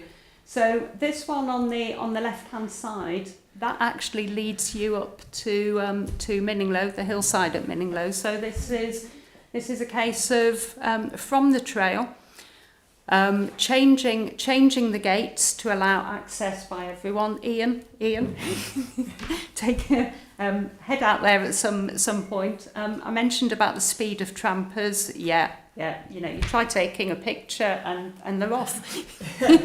So that takes you up to Minninglow Hill. So at one stage it would be a case of being able to look at Minninglow Hill, but now you can actually go to Minninglow Hill as well. That's not going to be an accessible route for everyone at all times of the year. It's a grassy route, but it's one that those who feel that it's the right route for them can look at. This is down at Ilam Hall, so tremendous work by National Trust and the FIPL team here. So it takes you down to the historic bridge, and then along Paradise Walk, and there's a phase 2 that we're looking at. But you see on the right hand side, there's a loop that extends round as well.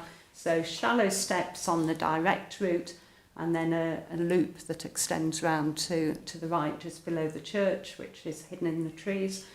Right hand side here, this is a fantastic bridge. We like bridges, but what you can see here, this is ramped as well. So width is a small one because it's a pedestrian bridge, but putting the ramp in, it allows everyone to gain some access to that bridge. And what this bridge does, it provides a key link with access land. So this is down at Cresbrook, and that was some additional fundraising as well, which supported the FIPL work. Down middle right, this is Horseshoe Quarry, so British Mountaineering Council owned climbing area, and that just behind is the ramp that was put in. So just behind, and you can just see top right is the ramp that was put in to allow access for climbers. And just after I've shown this bottom one, I'll come back to Phil because to see if Phil would like to say something about that, because when we had the launch event there, Phil was speaking to one of the climbers just how much it means. And then down at the bottom right, Green Lane Pits, that's one of the authority's properties. We've been looking at all the authority's minor properties, and again over the years the Local Access Forum has been hearing about the authority's minor properties.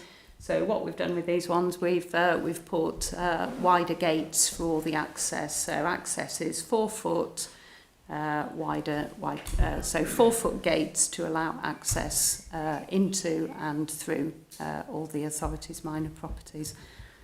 Can I?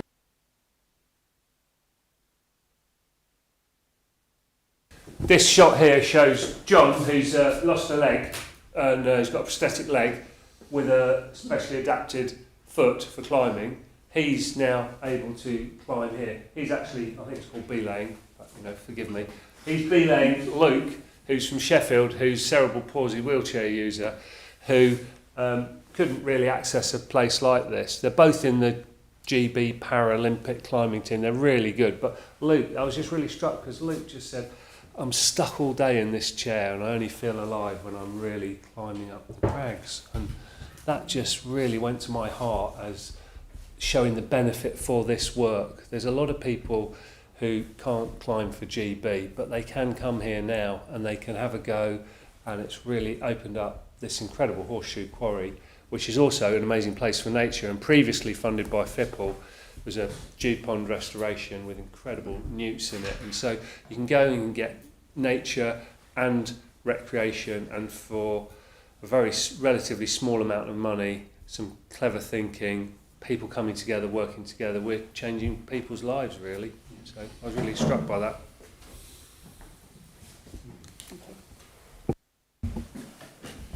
Comments, anyone? Louise and then Ian, please. Just to say really quickly on Horseshoe Quarry, I'm kind of speaking for Henry here, but maybe you can shout from the back as well, but it's a fantastic example of recreational users working with the authority to actively improve a place for nature and access at the same time. And I think we've got a thing coming up around the tourism charter, and we talk about the visitor pressures, but we don't talk enough about how actually access to this quarry has led it to be a better facility for everyone, users and for nature. And it's a BMC owned site. A lot of work has been done on there by BMC and by volunteers brought in by the BMC to improve the nature on there, as well as making it something access. And you wouldn't think climbers would want access of this kind, but there are plenty of people who can climb but can't walk that far, or can't walk up a hill, or can't get over difficult ground.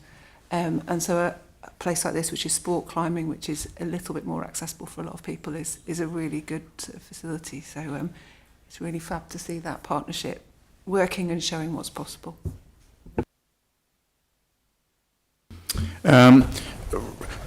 Thank you, Sue, because I will go to the Goyt Valley now, because I didn't think I was going to be able to get.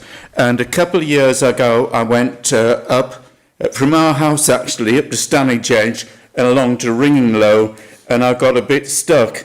And when I got back, I spoke to my wife, and she said, "Oh, you wouldn't have made it anyway." So I will visit. Now, then, I think I really should stress how personally my life is changed by being able to get out in places that were impossible for me. As you know, I had horses 50 years. I can't ride now at all. I would just fall off. To be able to get out in the countryside by yourself, often I don't see anybody for miles, is just unbelievable, because being stuck at home in my garden room or whatever is not fun. Being on the hills is great, so thank you.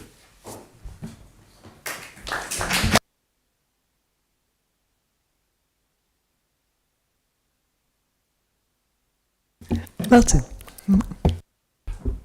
Sue, thanks for that sort of a great thing. Minging Low, I cycled past and saw the new gate going in, and like Ian says, I mean, I think everybody should be able to go and experience Minging Low.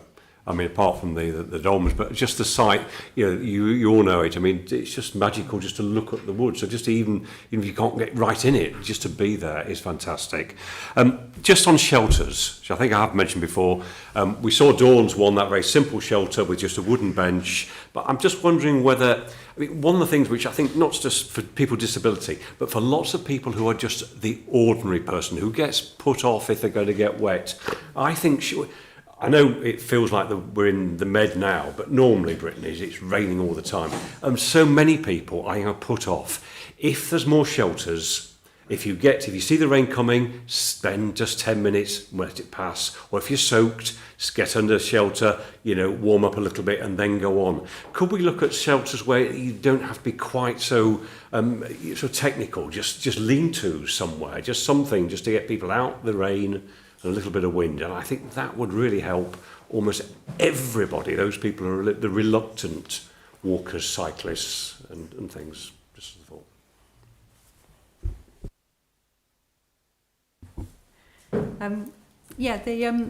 I was particularly keen to use the buildings to give that sense of place when you're travelling along the former rail trails. So that's why we've been looking at the weighbridge. That's why we've been looking at the boilerplate building, and making sure that everyone could access those, whatever their level of ability, whatever the weather. But one of the things that we're looking at is at Hartington Station as well. And we're saying, okay, we've got a lot of seating there, but what about putting something undercover? Now, there is a boilerplate building there, but providing access to that might lose, or ensuring disabled access to that might lose some of what's just really characterful and special about it. And it also means that you have to go a bit further away from the trail to access it, to find it. So I am looking at possible lean-to or shelter nearer the car park, nearer the trail at Hartington Station. And as you'll see from the interpretation panels, we've marked where all the shelters are along there. So maybe checking the weather beforehand, or working out whether you can then make it to the next shelter as you go on, will bring access for everyone, a more active form of travel and access for people along the trail. Thank you.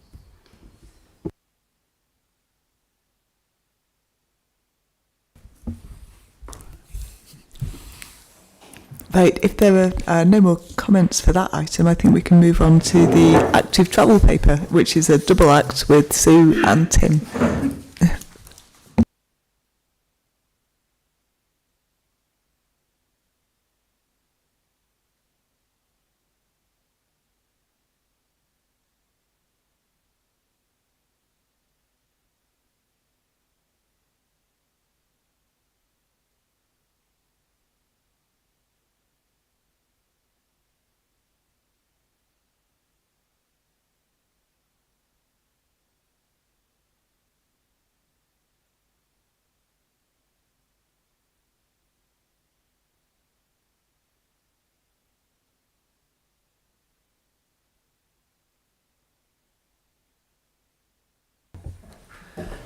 Thanks, Mike. If you want to move on to the next slide, that'd be great. Thank you. Tell me when to do it. Yeah. Okay. So this presentation is something that we took to authority at the beginning of May, and at the time it was about our local cycling, walking, wheeling, and horse riding infrastructure plan. We were taking it to authority in its draft form for approval.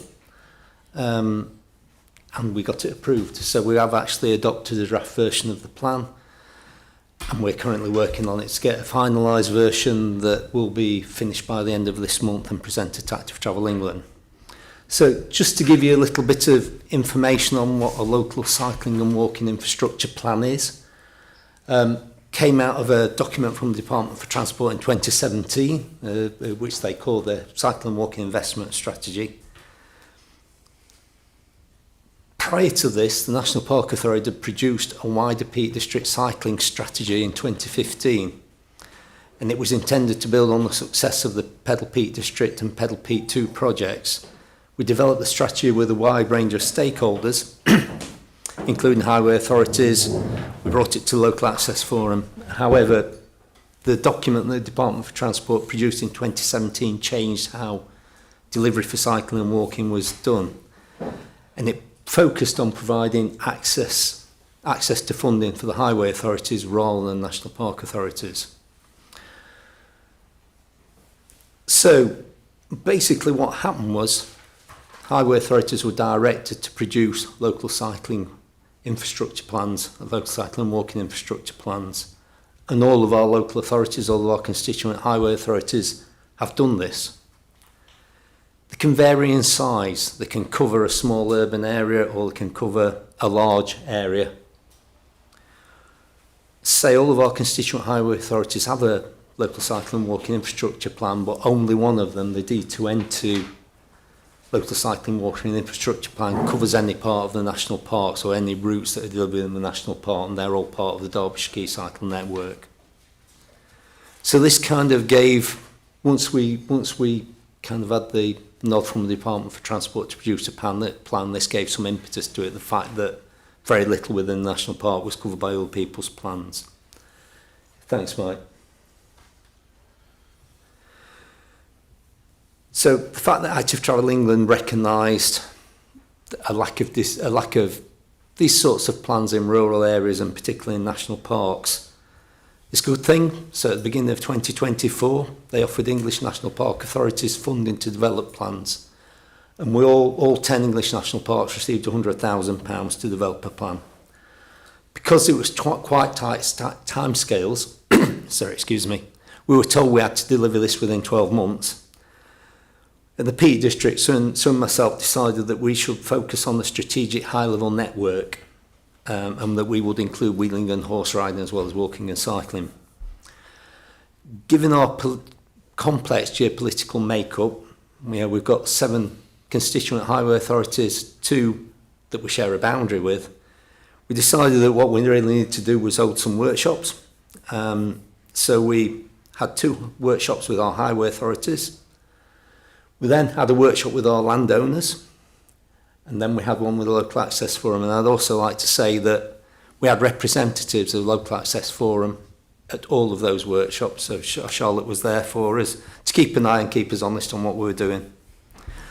The main focus was mapping the network. So we wanted to look at what existed and what stakeholders would like to see in addition to what already existed. Thanks, Mike. Over to me.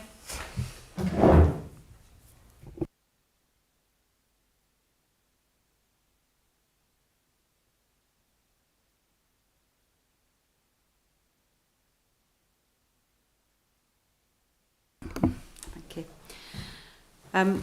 The Local Access Forum Active Travel subgroup is comprised of Local Access Forum members and other key stakeholders.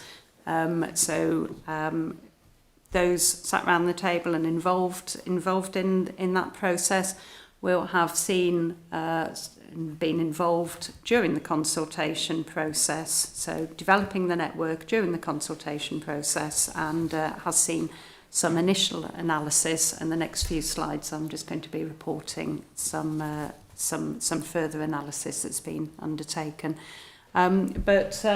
As you can see here, this was the consulted network, and it looks to connect main areas of population, key visitor attractions.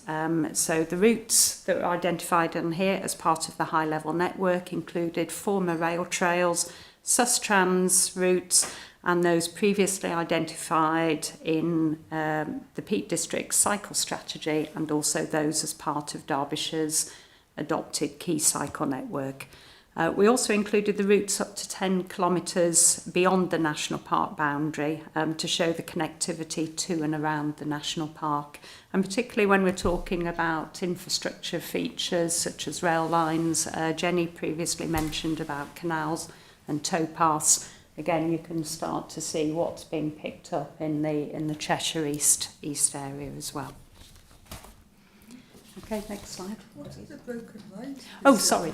Sorry, I should say, to just emphasise, the solid lines were the existing routes, so those in place, currently accessible. The dashed lines are the proposed ones and indicative only, and I'll say a little bit more about that. And there's a bit about that in the tabled report as well. Next slide. Okay, so the public consultation involved press release, posters, social media, consultation with parishes. I've put some key stats there. So there were 5,500 views of the consultation, 830 views of the interactive map video guide, and why I've just referred to that is this was the first time that the authority had used interactive mapping. Now, that interactive mapping was extremely helpful because it allowed locational pins to be placed. It allowed people to really zoom in and be quite precise if they wished where they placed locational pins. So that was why we provided a guide on how to use the map.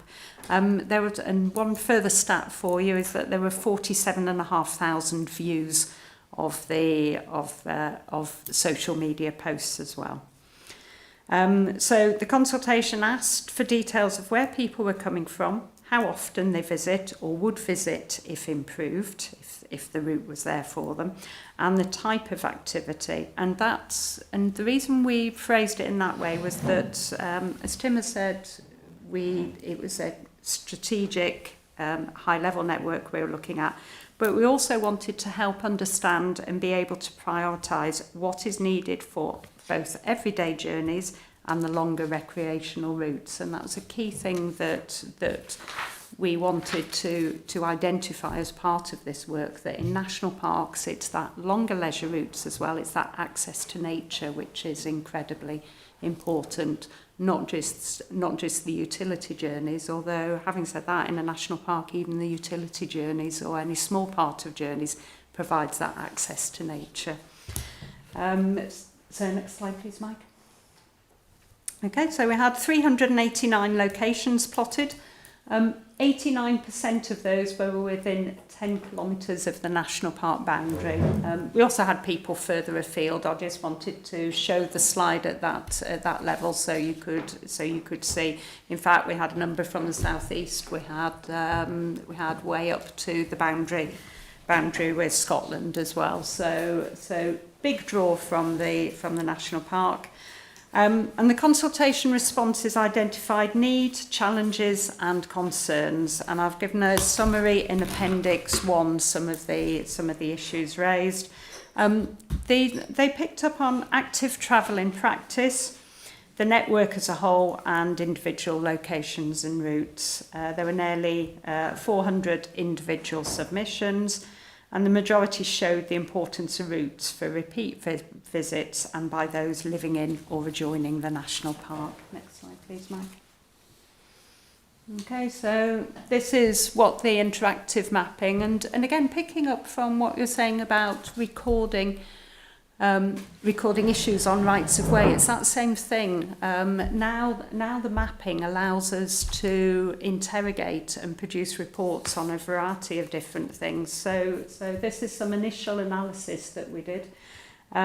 We grouped it by activity types, and note as well that we put in pushchair as well, and that's because feedback with the Miles Without Styles routes, there's a lot of people who use Miles Without Styles routes with pushchairs.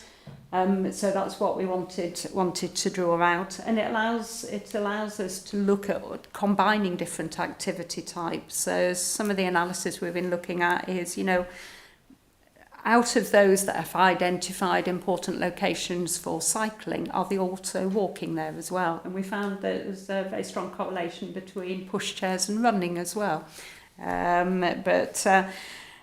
Cycling and walking accounted for effectively two-thirds of use, and daily, weekly and monthly visits accounted for 80% of all visits.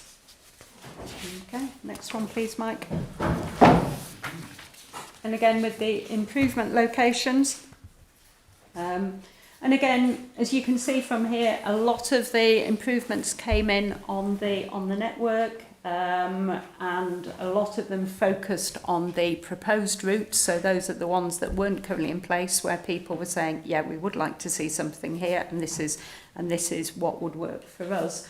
And the different types of improvements are just there on the right. So the majority of responses were for providing a new route or for improvements to an existing route. So we did get a number of those where people were using a route and said, actually, we can improve this route, whether it's to make more accessible or cater for a different mode of use. And a number of road crossings were also reported. Okay, next slide, please, Mike. Okay, we've added in a quick slide on local trails there, and again just to emphasise what we're saying. So fortunate in the Peak District that others had the foresight to acquire. Now they come with challenges in terms of the upkeep of the trails, but goodness me, look at the connectivity that they provide. Crucially important. So we've got, you know, a number that the authority own and others where there's support, particularly with the Transpennine Trail, with the partnership along there as well. And what we've started to do is look at what else. So you notice the White Peak Loop, which you will have seen an update on in Jill's report later on. Macclesfield Canal, so a number of canals, towpaths there as well. So next slide, please, Mike. Okay, and the strategic network, again, I've mentioned existing and proposed routes, but we amended the network following the consultation. It was amended along the Derwent Valley route to follow minor roads where available. And in other locations where public rights of way are followed, it is recognised that braiding of routes may be an option. So what we're meaning with that is that you don't necessarily, not every single route needs to be a multi-user route. Great if that's the possibility, if you can get something that's going to be similar to the Monsell Trail, for example, but in other locations you might be looking at a route that's suitable for pedestrians, that can be upgraded to for accessible use, and an alternative route that's more suitable for cyclists and even horse riders where appropriate as well. So proposed routes follow roads, tracks, public rights of way or other infrastructure features. So that's how they've been mapped. But I would emphasise that the map line is indicative, so it shows a general intention only for connectivity. So it doesn't actually mean that the route's going to take place on that, but it's just that, you know, connectivity between here and here would be very important and is identified as our ambition for a key cycle network. And following on from that, the development of a proposed route is subject to detailed design and feasibility with consultation, and then I am going to say, and funding. So other work is also underway in the area, and that's by Derbyshire County Council, as Tim mentioned. Derbyshire County Council has focused, is the only one really that's focused on the national park, and we also work on making the network and active travel more engaging. So that's also part of the work that we're doing. So people have the information they need and feel inspired to change even just part of their journey to a more active means of travel. And over to Tim. Next slide. Thanks, Sue. So just a little bit about why we do all of this. So the Monsell Trail is our premier multi-user route. It's regularly cited in magazines as one of the best trails in the country. And what we've achieved there shows what can be done to improve provision for active travel and active recreation. So the Pedal P District project started in 2010 and we had £2.75 million of funding from Cycling England and the Department for Transport. Project focused on reopening 4 closed tunnels and improving access to deliver an 8.5 mile multi-user route. And the photos on the slide shows before and after at Great Longston Station with an accessible ramp installed. So what did this actually mean for usage? Between the 2 weekends, the weekend before opening and the weekend after, there was a 300% increase in cyclists using the trail. Our counters at the time on the recorded cyclists, we later upgraded them to count pedestrians as well. And we probably get 2/3 as many walks as we do cyclists, so that uplift was amazing. We went from a broken trail to a complete 8.5 mile route. Next slide, please, Mark. So what we did as part of the, just noticed the date's wrong on that slide. What we did as part of the work behind the creating this plan, we did some surveys along our trails. During the autumn, we carried them out at Millsdale, Parsahane, Torside. What we found out was that 75% of respondents arrived by car, not necessarily surprising. 20% of visits lasted for 3 or 4 hours. 52% of respondents travelled for more than 8 miles whilst carrying out their activity. And the average rating for facilities at the survey location was 9 out of 10. I think what was particularly impressive to me was the average spend that people made there. So if you look at Millersdale Station, the average spend across all spenders was £68.38 per person, and we were quite specific. I was actually out there doing the surveys. We were specific in asking the people to just say the spend per person rather than for their whole group. That's right. So what we've also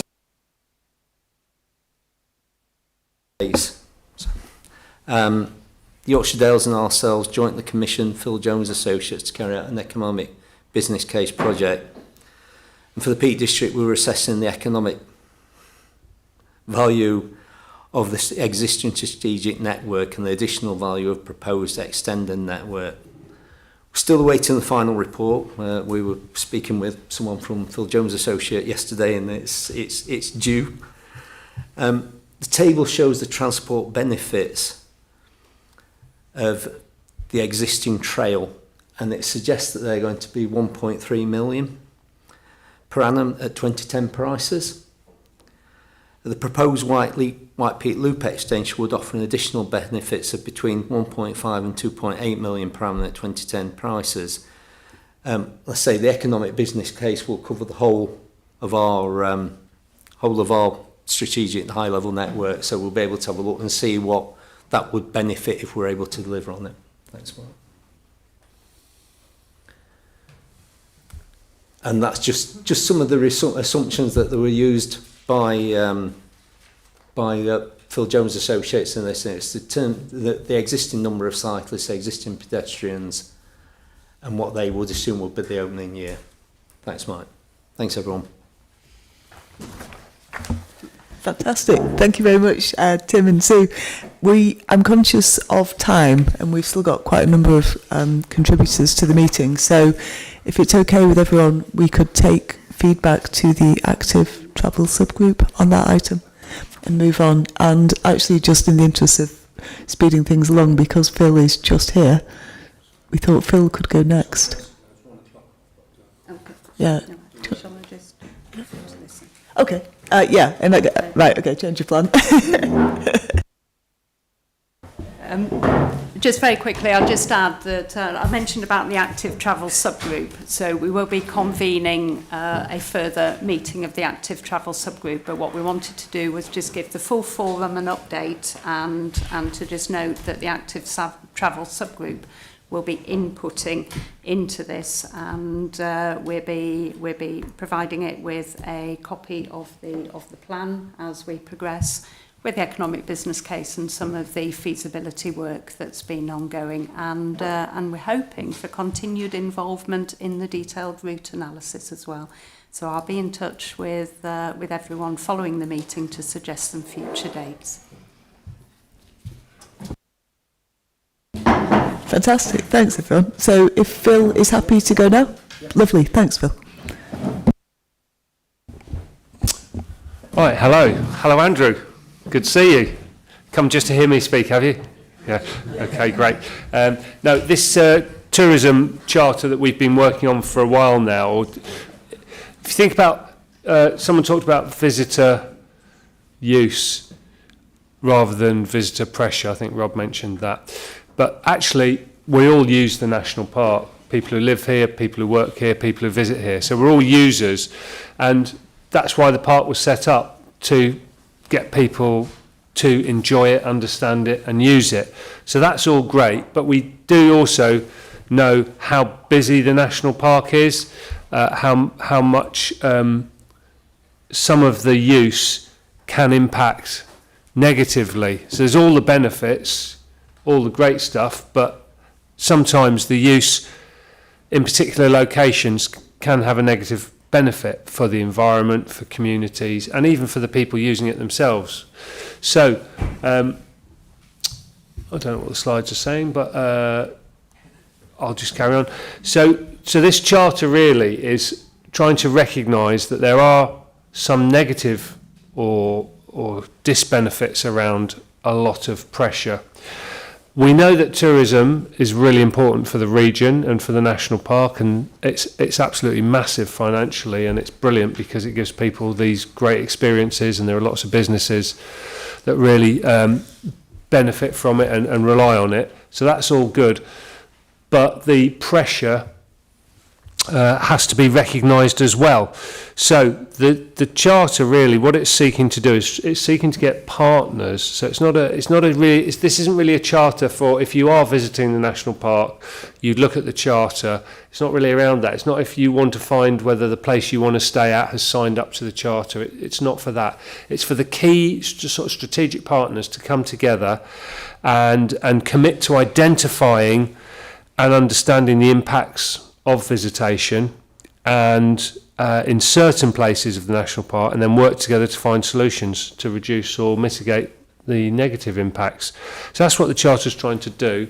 If you just, can you scroll down please, just the purpose of the Charter there. So there's just that one sentence, if you like, highlighted there. It's to make the national park a welcoming place for all visitors and users while seeking to deliver new approaches to management and attract investment to help secure the special purposes for future generations. So that's what the Charter's doing. It's quite simple, really. We're seeking partners now. It's been adopted by the members of the authority. We're seeking now partners of the management plan to sign up to it. But that we can say that, and that won't change anything. What we actually need to do after we've got people signed up to it is then come together and work out an action plan, and in particular, action plans for certain areas. So some actions will be needed across the whole national park, but we will ultimately then break down into what we call, you could call them hotspots, honeypot sites. We're thinking about area management, and there are a few. We've got a lot of other research that we're not presenting here on the nature of visitation and use. So we're going to identify or choose these particular areas and then look at particular solutions there. As I say, some solutions are going to be for everywhere, and then some are going to need to come together and be looked at a more local level. So we've just taken this last week to the National Park Management Plan group. We'll now get people signed up, and it'll probably be early autumn when we bring people together to do the action planning. That said, there is a lot of action happening already. It's not that there's nothing happening and this charter will trigger it. Already in areas like Castleton, one of our particular busy areas, we're already working with partners there to look at how we can deal with some of the pressure on the hill, the pressure in the community, the parking issues.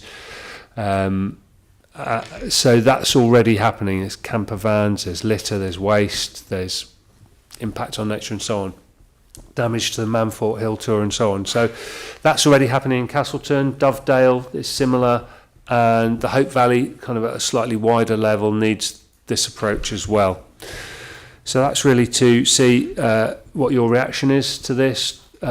We will come to partners around the table here as well and ask you to, if you want to sign up to this charter and be involved in the action planning in due course.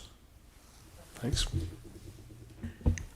Conscious of time, shall we just have two comments perhaps now, and then I think maybe table this for more discussion in the autumn when we get to the action planning stage. So we've got Jeff and then Louise. Oh, yeah, I really kind of welcome this, and I like the kind of return to area management plans, having been, I think, made a significant part of the Upper Derwent area management plan in the early 2000s or 1990s and 2000s, and actually that worked extremely well. It got partners together, partners agreed to invest, and it worked very well as a vehicle for actually getting match funding in from elsewhere. It's actually levered a lot of extra funding and a lot of coordinated action. So in terms of that, I mean, it will work in terms of identifying areas which can be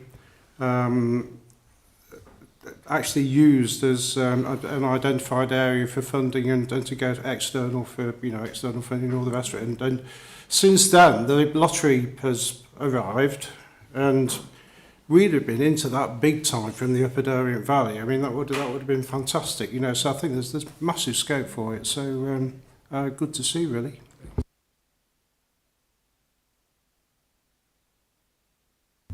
Yeah, thank you. I think I'd echo Jeff's comment about, I think this thinking about things in terms of areas and places, because that means a lot more to people than a kind of what your average user. So I think, and the possibility of bringing in funding and things for areas, I think that's really important. I think I was a bit concerned when I read this that it's called a tourism charter, but it's actually about managing visitors. Because to me, a tourism charter would have things like the quality of hotel accommodation and the access to visitor attractions and things like that. And I don't think that's actually what this is trying to do. This is more about bringing strategic partners together to deal with some of the challenges that we're seeing around visitor pressure. So that's kind of one comment. I think another is that I worry that this is positioned very much as negative, as in what we're trying to stop, all these hordes of people coming in. And that worries me, because I think what I would prefer a charter to be about is what do we actually want to see? What are the actual things that we want to be better, and how we're going to work together to deliver those. So I would really like the tone of this to be much more positive looking, about seeing people not just as a problem but also as a solution, because as you rightly say, and as you I think came across in what you said but not quite so much in what's written here, is how vitally important tourism, all these visitors, are to the economy of the Peak District.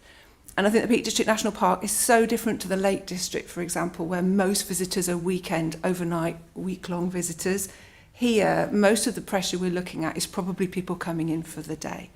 It's also people like me. I live in Sheffield. I come into the Peak District all the time. Am I a tourist? Am I a visitor? Am I a user? I'm nearly a resident because I can see it from my office window. But and so we don't want to demonise people. We want to engage people. We do have a challenge about managing impact. We also, I think, identifying and understanding is really important, because we need to know what the problem is we're really dealing with. Stanage is super busy on a sunny winter's weekend, not in the middle of the school holidays. And we need to understand those pressures. And just finally, as well, it's really important, two things. One, who are your strategic partners? Does it include the recreational representatives like the Ramblers and the BMC and organisations like that who might be able to help you with those things, and not just the kind of usual big suspects? But secondly, focus on things you can do, because private vehicle use is a massive, complex, difficult issue.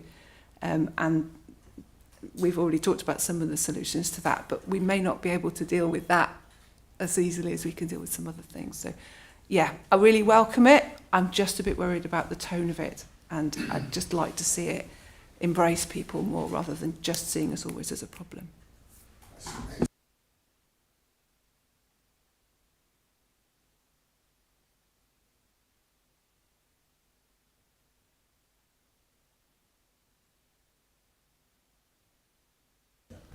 Yeah, thanks. Both really good sets of comments. Louise, don't disagree with anything you've said. The tone has been debated. It had more of the tone you're talking about at one stage in an earlier draft. I think members, when I talked about it with members, they did want to have the kind of the sense of urgency and the fact that they didn't want to shy away from the negative impacts. Okay, there are other, parts of previous documents that talk about all the economic impact, and I take your point about, and I think we can still do something with the language on it, and I think it's actually, the charter is what the charter is, but it's what we say around it, like I did in my introduction, that can help bridge some of those points. And in terms of who partners are, yes, you're all potentially partners, and we would want input from you. I take the point about focusing on what we can do. I think we are very much doing that, but we need to make efforts for some of the bigger stuff, and that could involve the regional mayors now, because they're going to have the transport budgets. Because if cars are a big issue, you're not going to get away from them unless there's really good public transport and other things as well. So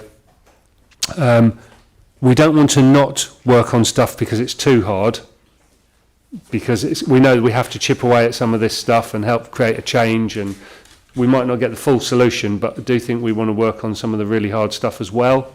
But we clearly need some wins and some easier stuff as well to keep men. Is that okay?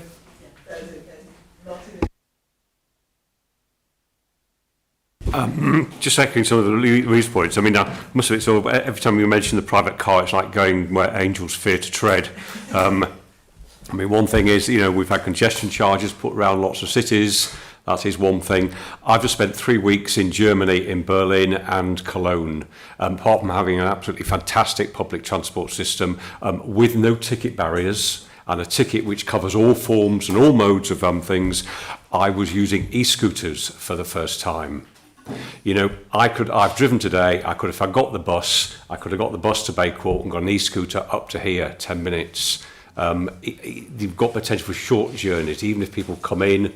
It's looking at things you mentioned, like other alternatives, but I think e-scooters are, you know, a potential along with all the other part of the cycling and wheeling aspects. It could reduce short journeys, drive your car in, and then you don't use your car again. That's what the Germans seem to do.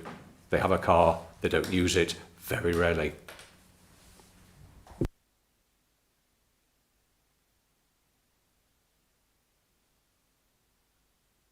Indeed. Right, we have 10 minutes and we have important things remaining to discuss. You all can see that Jill is not here. Jill's paper on the Derbyshire ROIP is its usual extremely thorough thing, so I think we can just say that it speaks for itself and accept that it's noted. We need to... No. Oh, sorry, I didn't say... Oh, go on. Yep. Just quickly to say that Rob Greatrex was going to come to this meeting. He has asked for us to postpone his visit because they've not finished the maintenance plan. We'll be coming to our October meeting. So I think, in fairness to Rob, if anybody does have any queries about specific rights of way, if they could give him advance warning of that, which we will facilitate coming up, but you will have an opportunity to ask specific questions, but it's not fair to the man to land those at his door on the day. So if we could just, we will do a round robin of that before the meeting, but if just to let you know that it's not something that's going to be ignored, and we will be able to get the answers that we need. So just heads up on that one. Thank you. Thanks, Charlotte. Nick? I just got a couple of questions for Jill. So if I send them to you guys, when I've ever emailed Jill, I don't seem to get a response because I don't know whether they're actually getting through the spam filter there. But if I can get them to you guys, and then we maybe get a response before the next meeting. Yeah, that sounds good. Thank you, Nick. Okay, so now we're back to Rob for discussion on the path forward for the LAF.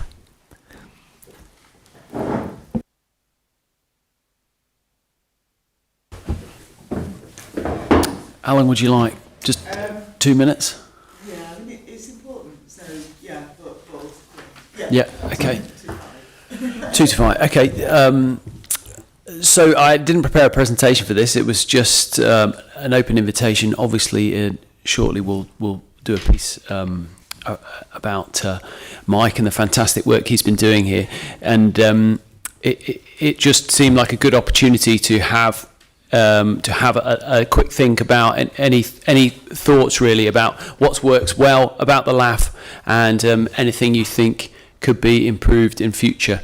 So there could be pragmatics, you know, how often we meet, whether that's online or whether that's face to face, and then the content, your ability to provide advice, the critical friend piece, everything you've been saying. So I'll just open the floor to that, if that's okay. I'm going to jump in. Chair's privilege. Why don't we bin off the free lunch, which is expensive, and speaking for the people, I don't think anyone particularly comes for the free lunch. We come because we want to make a difference. I don't want to reduce the frequency any more than we have. We went down from 4 to 3. Personally, I'd prefer to meet in person. I guess I'd be willing to flex on that for a number of meetings, but I just feel you achieve more sitting in a room with people than you do on Teams or Zoom. So that's my quickie, but I'm going to let other people talk as well.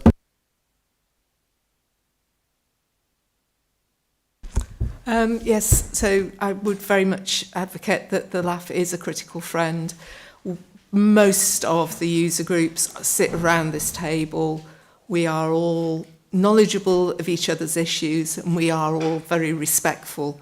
And I think that you can bring an issue to the forum and you will get a constructive discussion back from it. I was on the forum during COVID, and so we obviously went into online meetings. They worked, but it was only okay. I think a lot of the value within the forum is meeting face to face. A lot of things go on in the networking over lunch or over coffee at the start of the meeting, and I think it's really, really important. I wouldn't like to see us go below 3 meetings. I think 2 is the statutory minimum because we are a statutory body. But I do think that the 3rd meeting does have great value, and if you make them more infrequent, the value is lost because you've not got that continuity. So I would speak very much for that. Thank you.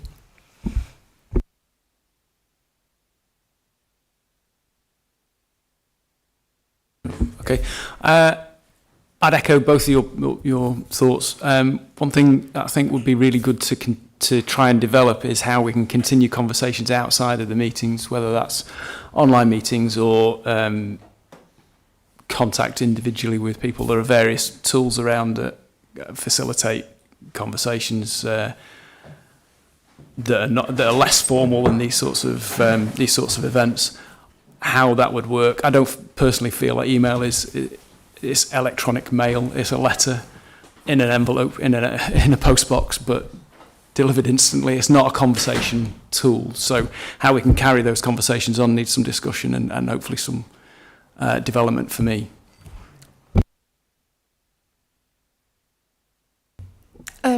Yeah, I would agree with what's already been said. I think I'd also bring up something that Jenny said when I asked her about the value of their LAF, which is that the LAF has a statutory duty, and we are definitely here to respond to consultations and to advise the access team.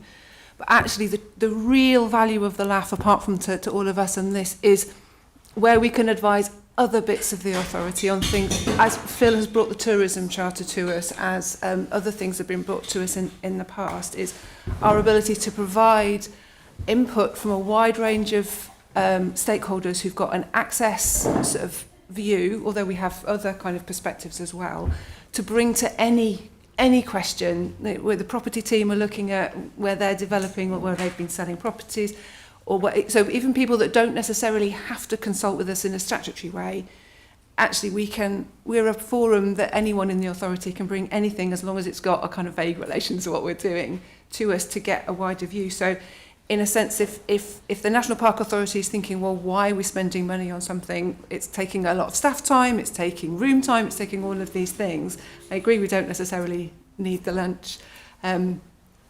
Then actually make it work, which I think is what Mike has done. I think it's one of the reasons we are still here and we are quorate as compared to some others, is because Mike has made it useful for us and useful for wider in the authority than just his team. And I think that's really super important given the people that we have around the table. That also enables us to attract members, because if we can say it's not just about rights of way, although that's super important, it's about you get to comment on wider stuff too.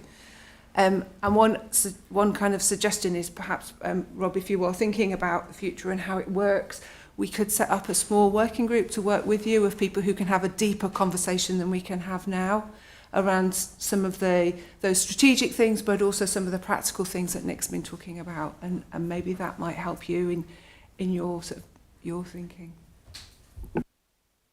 Jez. Thank you. Yeah, definitely agree with what's been said so far. Not less than 3. Being here rather than on Zoom, people focus on it. They focus on getting ready before they come. And the other thing is, don't underestimate the value of what everybody here hears and takes away to their own organisations. It's a two-way street. It's not just about feeding in, but people go over, councillors, what have you, what's heard here affects how they then go and act in their organisations, and I think that's to the benefit of everybody, really.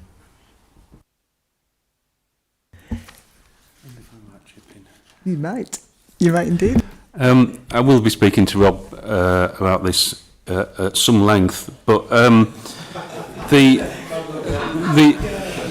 the importance of the Local Access Forum is something that I think has been brought out today, and it was really interesting to hear, and I'm ad-libbing a little bit here, interesting to hear Phil's presentation about the Tourism Charter, and what Louise said resonated really strongly with me, and it's about language, it's about attitude and respect for people who are enjoying their right of access to this national park.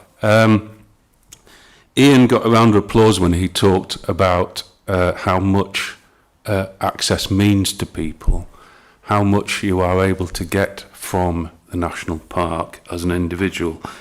And I think sometimes the language of negativity about visitors is a bit sour. This, therefore, to me, just really strengthens how important the Local Access Forum is. We need to make sure that we keep this momentum. It's a bit weird for me hearing all this brilliant talk about what's coming up, and Sue's work, Tim's work, and what's going on to make things better. And I'm kind of thinking this is all going to happen without me, you know what I mean? It's a bit sort of a bit weird that. But that will be a bit strange. And at the same time, I'm reassured knowing all this work is going ahead and it doesn't need me. Do you know what I mean? It's sort of, it's reassuring to know it's all going to go ahead and it's in safe hands. Rob and Sue, Jill, of course. Shame she can't be here today. It's all going to carry on, and it's all going to carry on professionally and in really good hands. The work you're doing is so important, and we need to ensure the voice of the enjoyment of the national park is loud and clear, and we mustn't let that voice of negativity, begrudging attitude become dominant. So, this is where I sign off. No, I'm not signing off yet. So we've got a lot to say about this, and we are short of time. So how about if we have a working group and we put our ideas together and present them to Rob in a more considered way than we've perhaps got time to do now, given that there's quite a lot of eagerness in the garden room there. So that would be brilliant. Yeah, in the first instance, I don't think we've agreed the chair for next time yet, so just send emails to me and to Sue and Rob, and we can go from there. But maybe we should actually have a meeting. We have agreed, Sue's kindly agreed, that we just note item 11, which was the Sheffield Local Plan Wildlife Mitigation. Just really quickly, I'm on the Sheffield Moors Partnership Group, which has been commenting on that. So if anybody wants to either ask any questions or feed anything in, you can do that via me. Wonderful. Yes, please. That's great. It gives it the time it deserves. Members' reports. Martin, you had an item about countryside access. Yes. Just ask them all this time. Yeah, I attended the. There was a Hayfield Kinder Trespass group meeting at on the 26th of April, which I went along. It was a Saturday and a Sunday event. The Sunday event was I think was the main day, and that was going to be a mass trespass swim. To go. So the Saturday one was a little bit more muted, but I'll just say about the Saturday one. Opening address by the chair of the group, called David Toft, really good, great overview, very passionate. And then keynote speech from Kate Ashbrook, Ramblers former president and chair and chief executive of the Open Spaces Society group.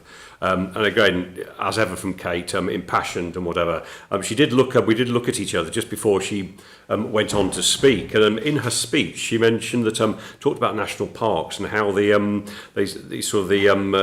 management seems to be dominated by white male middle class males with a good pension. I was thinking, right, okay. But I think that was quite a point you made. She did mention about the right to roam thing, and I think she brought up the thing that she felt a little bit, and likewise from Right to Roam, that the Rights of Way network and it's perhaps, it's just constraints everywhere. And she was saying how wonderful the network is. So I think that's an important thing to get over. It was then followed by a discussion panel group with Guy Shubshall, who was been on our Zoom meeting some years ago with Nick Hayes, and who were both absolutely fantastic. Guy was again great. If you've not read his couple of books, Who Owns England and The Live Land, they're great. Kate was back on that. And then there were two very young people from the Right to Roam, amazingly articulate on that. So it was a good afternoon, and then I headed out. I parked away to go out. So that was it. I just think on the Right to Roam, we've talked about it before. We have a fantastic Rights of Way network, 225,000 kilometres. It is really good. Where I live in Wirksworth, it's wonderful. However, not everywhere has Rights of Way. And if we look on the Ordnance Survey map, there are large areas, grid squares, with no rights of way at all. And so I'll just finish off by passing you two things. I just had to look at, this is just below Peterborough, and a couple of places, a place called Ramsey 40 Foot, and there are no rights of way. I think they have to just move on the road. So I think it's something we could come back and talk about rights of way, and I think Slowways, if they come to us as well, we'll have a look at their ideas on walking on inside verges. So that's all part of general access. Thank you. Wonderful. Thank you, Martin. Anyone else? Any other members' reports? Charlotte. Just really quickly, just an initiative that's been brought out by Peak Horsepower. We just occasionally will have a fundraising ride, so we'll just pick on a certain bridleway, and then there'll be about 40 or 50 horses we'll go through. And we realise that that's quite impactful on the local area. So we've now got an initiative called Park Up and Ride, and each month we publish a ride. You park in either one of the national park car parks or similar, and then go for a ride. We've had 81 people sign up for the initiative. So those are people that are being encouraged to go out and use the wider network. And you go on a day that suits you. So some people will ride midweek, some people will go at weekends. So it's not putting the pressure on the network, but it's encouraged people to enjoy the national park. Thank you. That's absolutely superb. Thank you. That really fits with Phil's item, doesn't it? Brilliant. Thank you. Right, nobody else has got their hand up, so I'm going to assume there's no other members' reports. We've got an item for any other business from Jill, that there's a consultation on the review of direction at Turncliffe Common in Buxton, which is the Health and Safety Executive land. It's a really long-standing restriction which has been in place, I don't remember exactly, but it was well in excess of 10 years. Yeah, since the start. And it's a very good reason. It's for when they're doing their explosive testing, there's pressure waves which can damage hearing, there's potential small bits of shrapnel. So it's an entirely sensible restriction on direction. Given the time, could I assume that our previous comments, which we contributed last time it came up for review, stand? But if anyone does have anything more detailed that they want to add, please could you let me know early next week at the latest, because the LAF's response needs to be, the end of the consultation is the 25th of June, so a timely response by email if you do have anything else apart from that. Sounds like a very sensible continuation. Thank you. Any other business, really quickly, Martin? Sorry, Claire. No, it's fine. It's been mentioned about the Mayor, East Midlands. I've just had an email late last night. Mayor Claire Ward is to walk a 150-mile route to connect and celebrate the East Midlands. I'm going to contact her with my Ramblers hat on, but I'm just wondering, I think she's going to meet various people en route and things. Is that something for the Peak Park or LAF or the Peak Park management? I think she's just sitting out and about. Sounds like a great idea. I know nothing more than that. I shall contact the office and see what she says. That sounds. So how should we manage that? Should we interested parties? Are you offering to coordinate our response to that? I'm going to contact with my Ramblers hat on with her and just say, you know, can I help? But I wonder whether the Laugh is interested as well. Okay, thanks for that. Fabulous. The next item is date of next meeting, which is 15th of October. I don't think we've got a chair. Would anyone like to volunteer? Actually, today was quite nice. I don't mind doing it again. But if anyone else desperately wants to, I won't stand in their way. Okay, it's me then. Oh, is Nick putting his hand up? Was that a hand? I'll be the one who didn't step backwards when everybody else necessary. Yeah. Oh, well, so shall you and I have a chat by email in the next week or so and figure out, it'll be one of the two of us. Yeah, amazing. Cheers, Nick. So on to the most important item of today's agenda. It's before, actually,